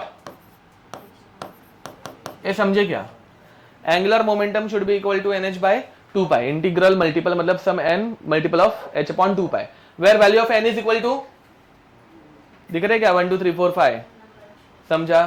तो फर्स्ट शेल में n की वैल्यू होती है 1, सेकंड में होती है 2, थर्ड में होती है 3 4, समझा। एंड बोर्स ने क्या बोला, ये शेल्स कहां तक जाते हैं, अरे हाँ पॉइंट नंबर 1 में ये लिख के दे देना चाहिए था। तो ये शेल्स बोर्स ने बोला they can go up till n is equal to 1 2 3 4 dot dot dot, कहां तक जाता है, हाँ इन्फिनिटी, ये पहले भी कभी बताया है क्या, नहीं, तो याद रखना these shells can extend up to infinity. Real life में कहां तक जाते हैं, सेवेंथ, अरे 7 पीरियड है ना बे, डाउन द ग्रुप मतलब नंबर ऑफ शेल इंक्रीजेस पढ़ा होगा, तो 7 पीरियड 7 शेल, ठीक है, वैसा। ओके, इधर तो कोई दिक्कत, ये वाला पॉइंट जो है वो क्वांटम से ही आया हुआ है, हम लोगों को ये पढ़ना नहीं है, मतलब सिर्फ याद रखना है, बढ़िया, अपने को बार बार पूछा जाता है। Okay, now next, angular momentum क्या रहता है, तुम लोगों ने लीनियर मोमेंटम पढ़ा होगा, लीनियर मोमेंटम का formula P is equal to mv, ये कब अप्लाई होता है, जब कोई चीज ऐसे सीधा ट्रेवल करे, समझ में आ रहा है, बट अभी ये सीधा ट्रेवल कर रही है क्या, ये ऐसे भी सीधा ट्रेवल कर रही है क्या, नहीं, क्योंकि अभी ऐसे जा रही है, थोड़ी देर के बाद ये ऐसे हो जाएगी, थोड़ी देर के बाद ये ऐसे ऐसे, ये ऐसे ट्रैवल कर रही है, समझ में आ रहा है क्या, उसका एक्चुअल में मतलब सीधा ही ऐसे छोड़ दूंगा तो ऐसे जुक करके निकल जाएगा ना पे, वो समझ में आ रहा है, बट निकलता है क्या, नहीं, वो ऐसे ऐसे ऐसे जा रहा है, गेटिंग इट। तो इसको कौन सा मोमेंटम बोलेंगे, एंगुलर मोमेंटम का फॉर्मूला रहता है L is equal to mv into r, derivation and all वो बाद में देख लेना फिजिक्स में, बट r क्या है, radius of circle in which it is orbiting, समझ में आ रहा है, ठीक है। तो एंगुलर मोमेंटम का फॉर्मूला रहता है mvr, ठीक है,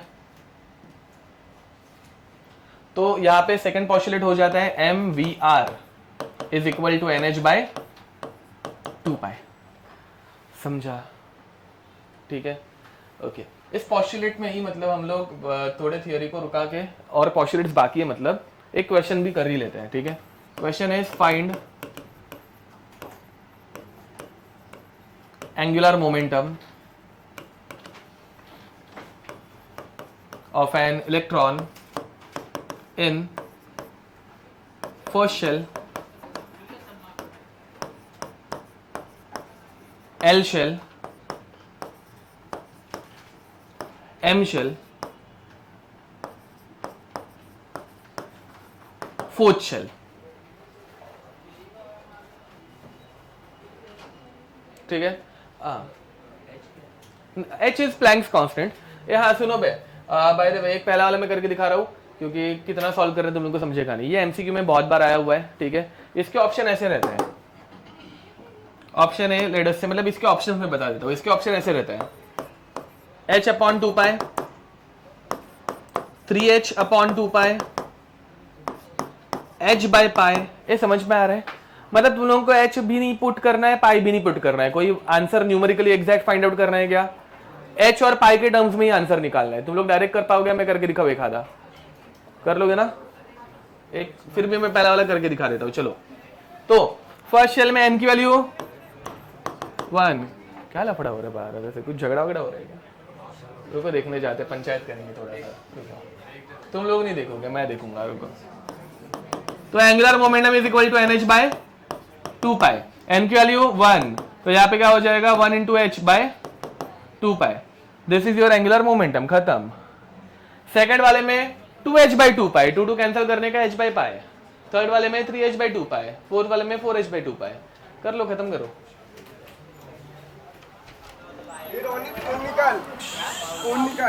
ये लेक्चर चालू है यहाँ पे, लेक्चर चालू है, चलो चलो जल्दी जल्दी।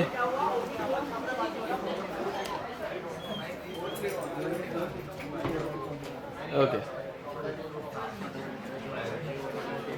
हो गया,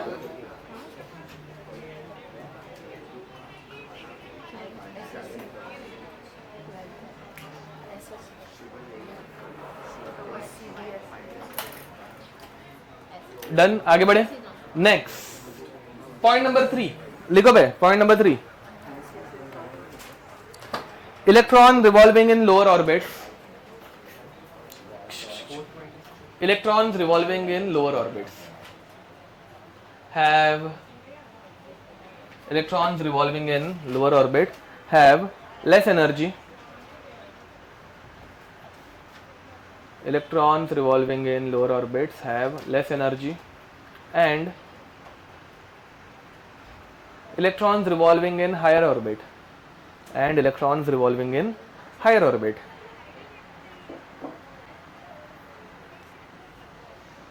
have more energy, have more energy, have more energy। इसका एक्सप्लेनेशन समझ लो बे जरा। पहले एनर्जी एंड स्टेबिलिटी का रिलेशन देख लेते हैं, ठीक है। मुझे बताओ, अगर किसी चीज में बहुत ज्यादा एनर्जी है तो उस चीज में एनर्जी बहुत ज्यादा है तो उस चीज की स्टेबिलिटी भी बहुत ज्यादा रहेगी या बहुत कम रहेगी? बहुत कम, ये सबको पता है।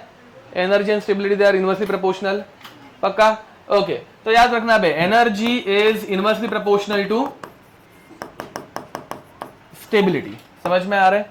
अगर नहीं पता रहेगा तो देखो भाई, यहाँ पे तुम लोग आराम से बैठे हो, मैं यहाँ पे ऐसे खड़ा हूँ, पढ़ा रहा हूँ, बराबर। मुझे बताओ which one is more stable, मैं ज्यादा स्टेबल हूँ या तुम लोग ज्यादा स्टेबल हो? तुम लोग ऑब्वियसली, बराबर, आराम से बैठे हो ना, पढ़े हुए हो, समझ में आ रहा है? ठीक है। एंड किसकी एनर्जी ज्यादा कंज्यूम हो रही है, तुम्हारी या मेरी?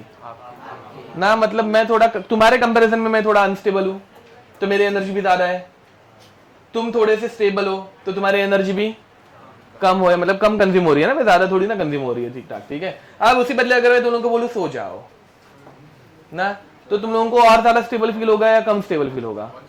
और ज्यादा स्टेबिलिटी आ जाएगी, बराबर, और एनर्जी और कंज्यूम होगी और कम कंज्यूम होगी। तो जितने ज्यादा स्टेबल बनते जाओगे उतनी एनर्जी कम होते जाएगी। समझ में आ रहा है? पक्का। अब जरा इलेक्ट्रॉन की स्टेबिलिटी के बारे में पढ़ते हैं। मुझे बताओ, फर्स्ट शेल में, ध्यान दो, फर्स्ट शेल में इलेक्ट्रॉन प्रोटॉन के नजदीक है कि दूर है? अब नजदीक रहेगा तो इन दोनों में अट्रैक्शन है कि रिपल्शन है? अब कोई चीज, दो चीजों में अगर अट्रैक्शन रहेगा तो वो दोनों स्टेबल फील करेंगे या अनस्टेबल फील करेंगे? स्टेबल। समझ में आ रहा है? रिपल्शन की वजह से अनस्टेबल फील होता है, अट्रैक्शन की वजह से क्या होगा? स्टेबल फील होगा। समझ में आ रहा है? तो आप देखो भाई, इसके कंपैरिजन में ये दूसरा इलेक्ट्रॉन, इसके साथ प्रोटॉन का अट्रैक्शन ज्यादा रहेगा या कम रहेगा? कम रहेगा, क्योंकि वो इलेक्ट्रॉन क्या हो गया? दूर चला गया। तो अब अट्रैक्शन कम होगा तो इस पहले और दूसरे में which one is more stable, first electron या सेकंड इलेक्ट्रॉन? फर्स्ट इलेक्ट्रॉन ज्यादा स्टेबल है तो उसकी एनर्जी कम है। जैसे जैसे ये दूर जा रहा है, हायर शेल में जा रहा है, डिस्टेंस बढ़ रहा है, अट्रैक्शन कम हो रहा है, अट्रैक्शन कम होगा, स्टेबिलिटी भी, स्टेबिलिटी कम होगी, एनर्जी ज्यादा होगी। समझ में आ रहा है? तो जैसे जैसे डिस्टेंस बढ़ते जाएगा एनर्जी बढ़ते जाएगी। कोई डाउट? पॉइंट नंबर 4, अब जरा यहाँ पे देखो, मतलब पॉइंट नंबर 4 एक्सप्लेन कर देता हूँ पहले, बाद में लिख देते हैं। कोई फर्स्ट शेल की इलेक्ट्रॉन की एनर्जी ज्यादा या कम? कम, बराबर, it has lower energy. And अगर इसको भी मैंने ऊपर वाले शेल में लेके जाऊंगा, समझ लो, लेट अस से कि मैं इसको ऊपर वाले शेल में लेके जाना चाह रहा हूँ, ठीक है। तो ऊपर वाले शेल में एनर्जी हाई या लो? हाई। तो लोअर एनर्जी से हायर एनर्जी में जाते वक्त ये इलेक्ट्रॉन एनर्जी एब्जॉर्ब करेगा या रिलीज करेगा ना, क्योंकि इसको हायर एनर्जी में जाना है, तो it will absorb some energy. समझ में आ रहा है? So when a electron makes a transition from lower shell to higher shell, it absorbs energy. Whereas अगर वो हायर शेल से लोअर में गया तो वो एनर्जी, पॉइंट नंबर 4 समझ में आ गया? पक्का। तो लोअर से हायर जाते वक्त एनर्जी इज एब्जॉर्ब, हायर से लोअर आते वक्त एनर्जी इज, ठीक है, लिखो point number 4। when an electron makes a transition from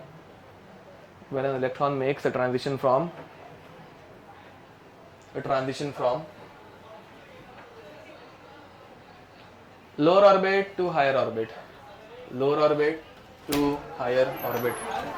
close करना है, lower orbit to higher orbit, when the electron makes a transition from lower orbit to higher orbit, energy is absorbed, lower orbit to higher orbit, energy is absorbed, comma, energy is absorbed. Whereas energy is released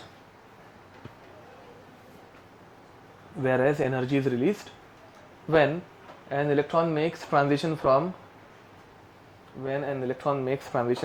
इसी का remote किसके पास है? When an electron makes transition from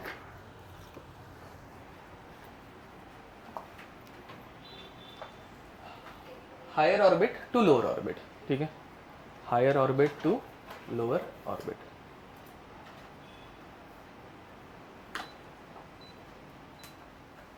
next आगे बढ़े. इसके बाद अब सबसे इंपॉर्टेंट पॉइंट आने वाला है. हाँ, फोर्थ में एक छोटा सा ये एक्स्ट्रा एडिशन कर दो.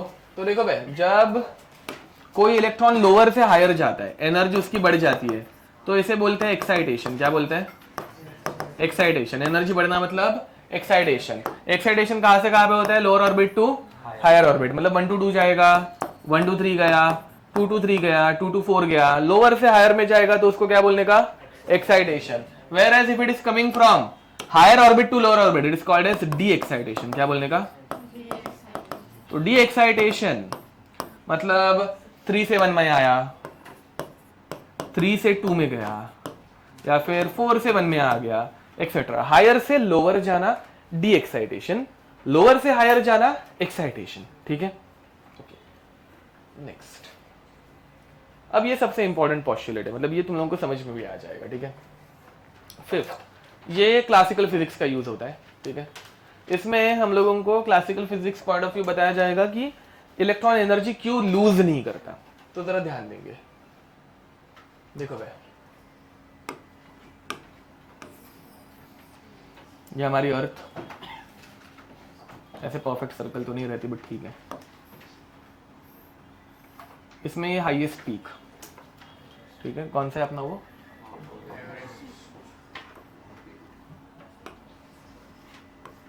इस पे ये तुम लोग ऊपर चढ़ गए. ठीक है. लेट अस से हाइपोथेटिकल सिनेरियो, तुम्हारे पास एक बॉल है. ठीक है. बहुत सारे बॉल्स है मतलब. ठीक है. हंसने का नहीं है साले, मेरे को भी मतलब फिर हंसी आती है. ठीक है. ओके, अपने विचार अपने तक ही रखो, मेरे तक मत लाओ. ओके. तुम लोगों ने बॉल को ऐसे फेंका, बॉल गिर गया. पूरा एग्जाम्पल खराब कर दिया है तुमने. ओके. ठीक है. तो लला मजा नहीं आया. रुको भाई, ध्यान दो. तुम लोगों ने बोला मजा नहीं आया, तो उन्होंने और जोर से बॉल फेंकना स्टार्ट किया. ठीक है. तो ऐसे अभी माउंट एवरेस्ट के नीचे जाके गिरा. ठीक है. सुना भाई, बस बस बस. ठीक है. ठीक है. फिर तुम लोगों ने इसको और जोर से फेंका, नेपाल तक. हाँ, वो मर जाएगा. ठीक है. नीचे वाले लोग मर जाएंगे. रुको जरा. नेपाल तक गया. ठीक है. और कस के फेंका. नेपाल के आगे ऊपर क्या है भाई? चाइना. ठीक है. तिब्बत को भूल जाते हैं, वो मतलब चाइना में आ गया, तो चाइना. ठीक है. और जोर से फेंका, ऊपर पहुंचा. और मंगोलिया. ओके. ठीक है. वो भी चाइना के अंडर आ गया अभी, मतलब पूरा कब्जा कर लिया. बट ठीक है, मंगोलिया तक पहुंचा. और ऊपर गए रशिया. ओके.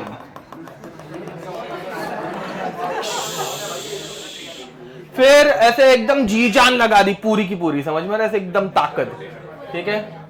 एंड जैसे वो कार्टून में दिखाते हैं ना बे, ऐसे पूरे ऐसे अर्थ घूम के आता है और वो बेचारे टॉम को वापस लग जाता है, वैसा वाला. बम नहीं है वे पाकिस्तान में डालने के लिए, और इस तरफ है ना पाकिस्तान, हम लोग ऊपर फेंक रहे हैं. ओके. तो ऐसे आ गया एंड तुम लोग नीचे उतर गए थे, तब तक तुम लोगों को नहीं लगा. Don't worry. ठीक है. तो ऐसे अब ध्यान दो बे, ऐसे घूम रहा है, समझा? तुम लोग नीचे उतर गए, मैंने तुम लोगों को बचा लिया, फिर भी थोड़ा सा ऐसे ऊपर किया. ठीक है. ये समझ में आ रहा है मैं क्या बोल रहा हूं? अब ये बॉल कब नीचे गिरेगा? अज्यूमिंग कि ऊपर वैक्यूम है, मतलब इधर तुम लोग जिस हाइट पे हो वहां पे वैक्यूम है, एयर का फ्रिक्शन नहीं है, और तुम लोगों ने इसको इतने मस्त जोर से फेंका है कि वो पूरे अर्थ का ऐसे राउंड मार रहा है. अब ये कब जाके नीचे गिरेगा? कभी नहीं गिरेगा. ओके. क्यों बे? तो वैक्यूम में तो क्या हुआ ऐसे? तो फिर अरे बट देखो यार, गलत गलत। उसको ग्रेविटी खींच रही है कि नहीं खींच रही है? तो गिर रहा है ना, तो कब गिरेगा? हाँ क्या? अब देखो भाई, ये यहाँ पे किसी भी, अभी यहाँ पे ना दो फोर्सेस काम कर रहे हैं, ध्यान दो।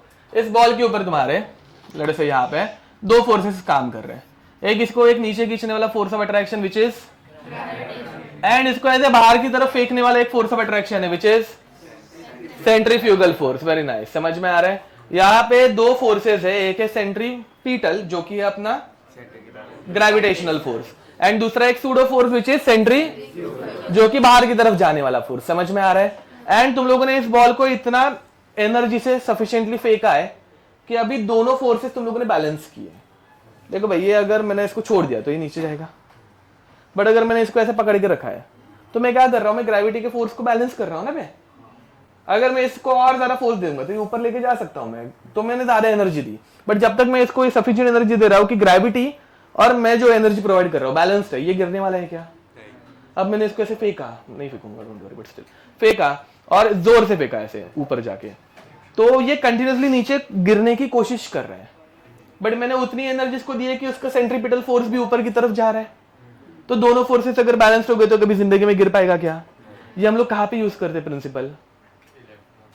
नहीं, इलेक्ट्रॉन को बाद में करेंगे। अभी जो सैटेलाइट्स में, सैटेलाइट्स के पीछे ऐसे आग दिखती है क्या? पे रॉकेट वो नहीं दिखता, वो उड़ते वक्त दिखता है। एक तुम लोगों ने कभी सैटेलाइट देखा है कैसे हवा में? ऐसा नहीं देखा? अच्छा ओके, कभी देखना, ऐसे जाते हुए दिखते हैं, ऐसे रात में ऐसे अच्छी जगह पे किधर गए ना ऐसे, मतलब तो दिखते हैं ऊपर से ऐसे जाते हुए, ठीक है? तो जब जाते हैं ना तो ऐसे मतलब पीछे आग नहीं रहती, वो जस्ट ऐसे जाते रहते हैं, ऐसे टूटते हुए तारे जैसा दिखता है और कुछ नहीं, ठीक है? हाँ, या फिर ऐसे छोटा सा ऑब्जेक्ट दिखता है वैसा, तो उनके पीछे आग नहीं रहती, बट फिर भी ये कंटिन्यूसली घूमते रहते हैं। कैसे घूमते हैं? क्योंकि हम लोग उसको उतने स्पेसिफिक एनर्जी से पुश करते हैं कि उसके दोनों फोर्सेस क्या हो गए? बैलेंस। तो सैटेलाइट ये कंटिन्यूसली गिरता रहता है एक्चुअली, समझ में आ रहा है? सैटेलाइट कंटिन्यूसली गिरने की कोशिश कर रहा है, बट गिर पा रहा है क्या? नहीं। समझ में आया? पक्का? अब यहाँ पे ना बाद में दो कंडीशंस भी आ जाती है जो अभी हम लोगों को पढ़ने की जरूरत तो नहीं है, बट फिर भी दो कंडीशन आ जाती है कि थोड़ा सा है ना ग्रेविटेशनल फोर्स बढ़ गया, अगर बढ़ गया तो अंदर वाला फोर्स बढ़ जाएगा तो वो नीचे गिरेगा।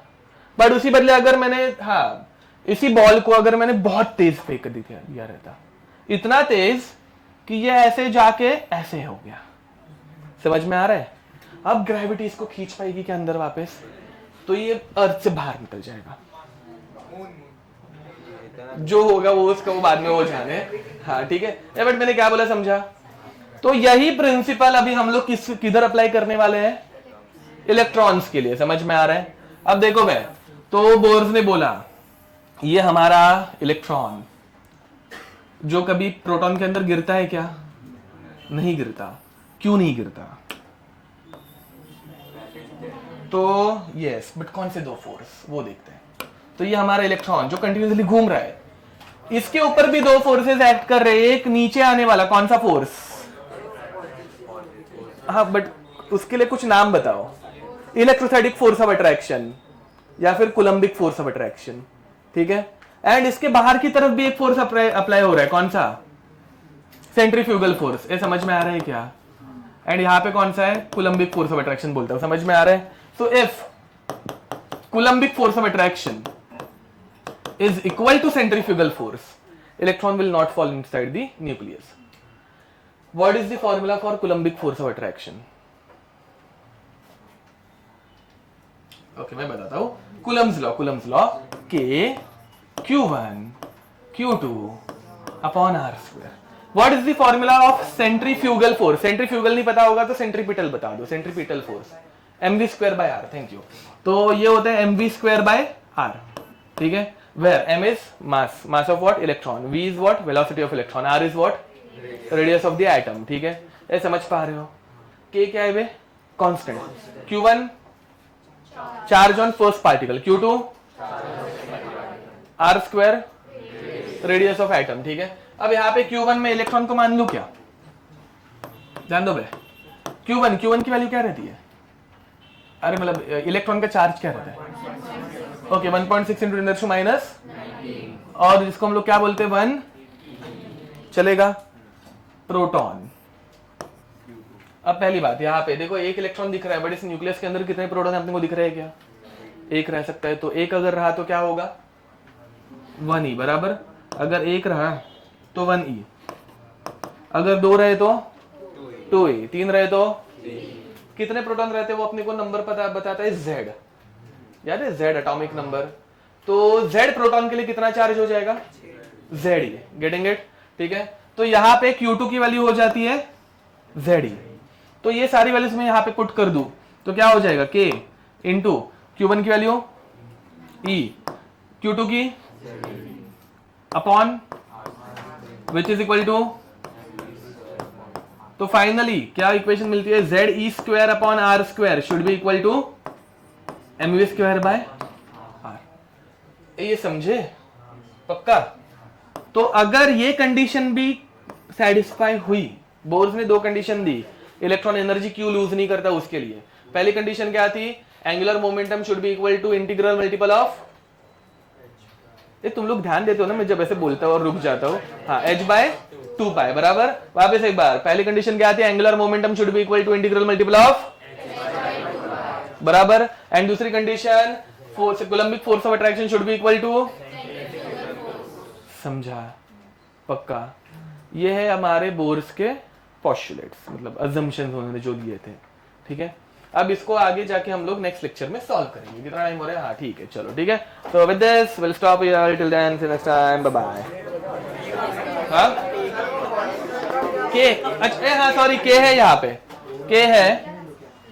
एक्चुअली मैं मेरे दिमाग में सोच रहा था के की वैल्यू तो 1 ही है, मतलब 1 है उसकी वैल्यू, बट के है, हम लोग के रखते हैं। ठीक है, क्या? अच्छा ये हाँ, 4th के बाद 5th पोस्टुलेट, ये ऐसे डायग्राम बना लेना, मतलब पूरा तुम लोग चाहिए तो लिख सकते हो कि electron will not fall inside the nucleus unless and until coulombic force of attraction is equal to centrifugal force acting on the electron. ठीक है, ऐसा, या फिर ये इतना लिख दो। हाँ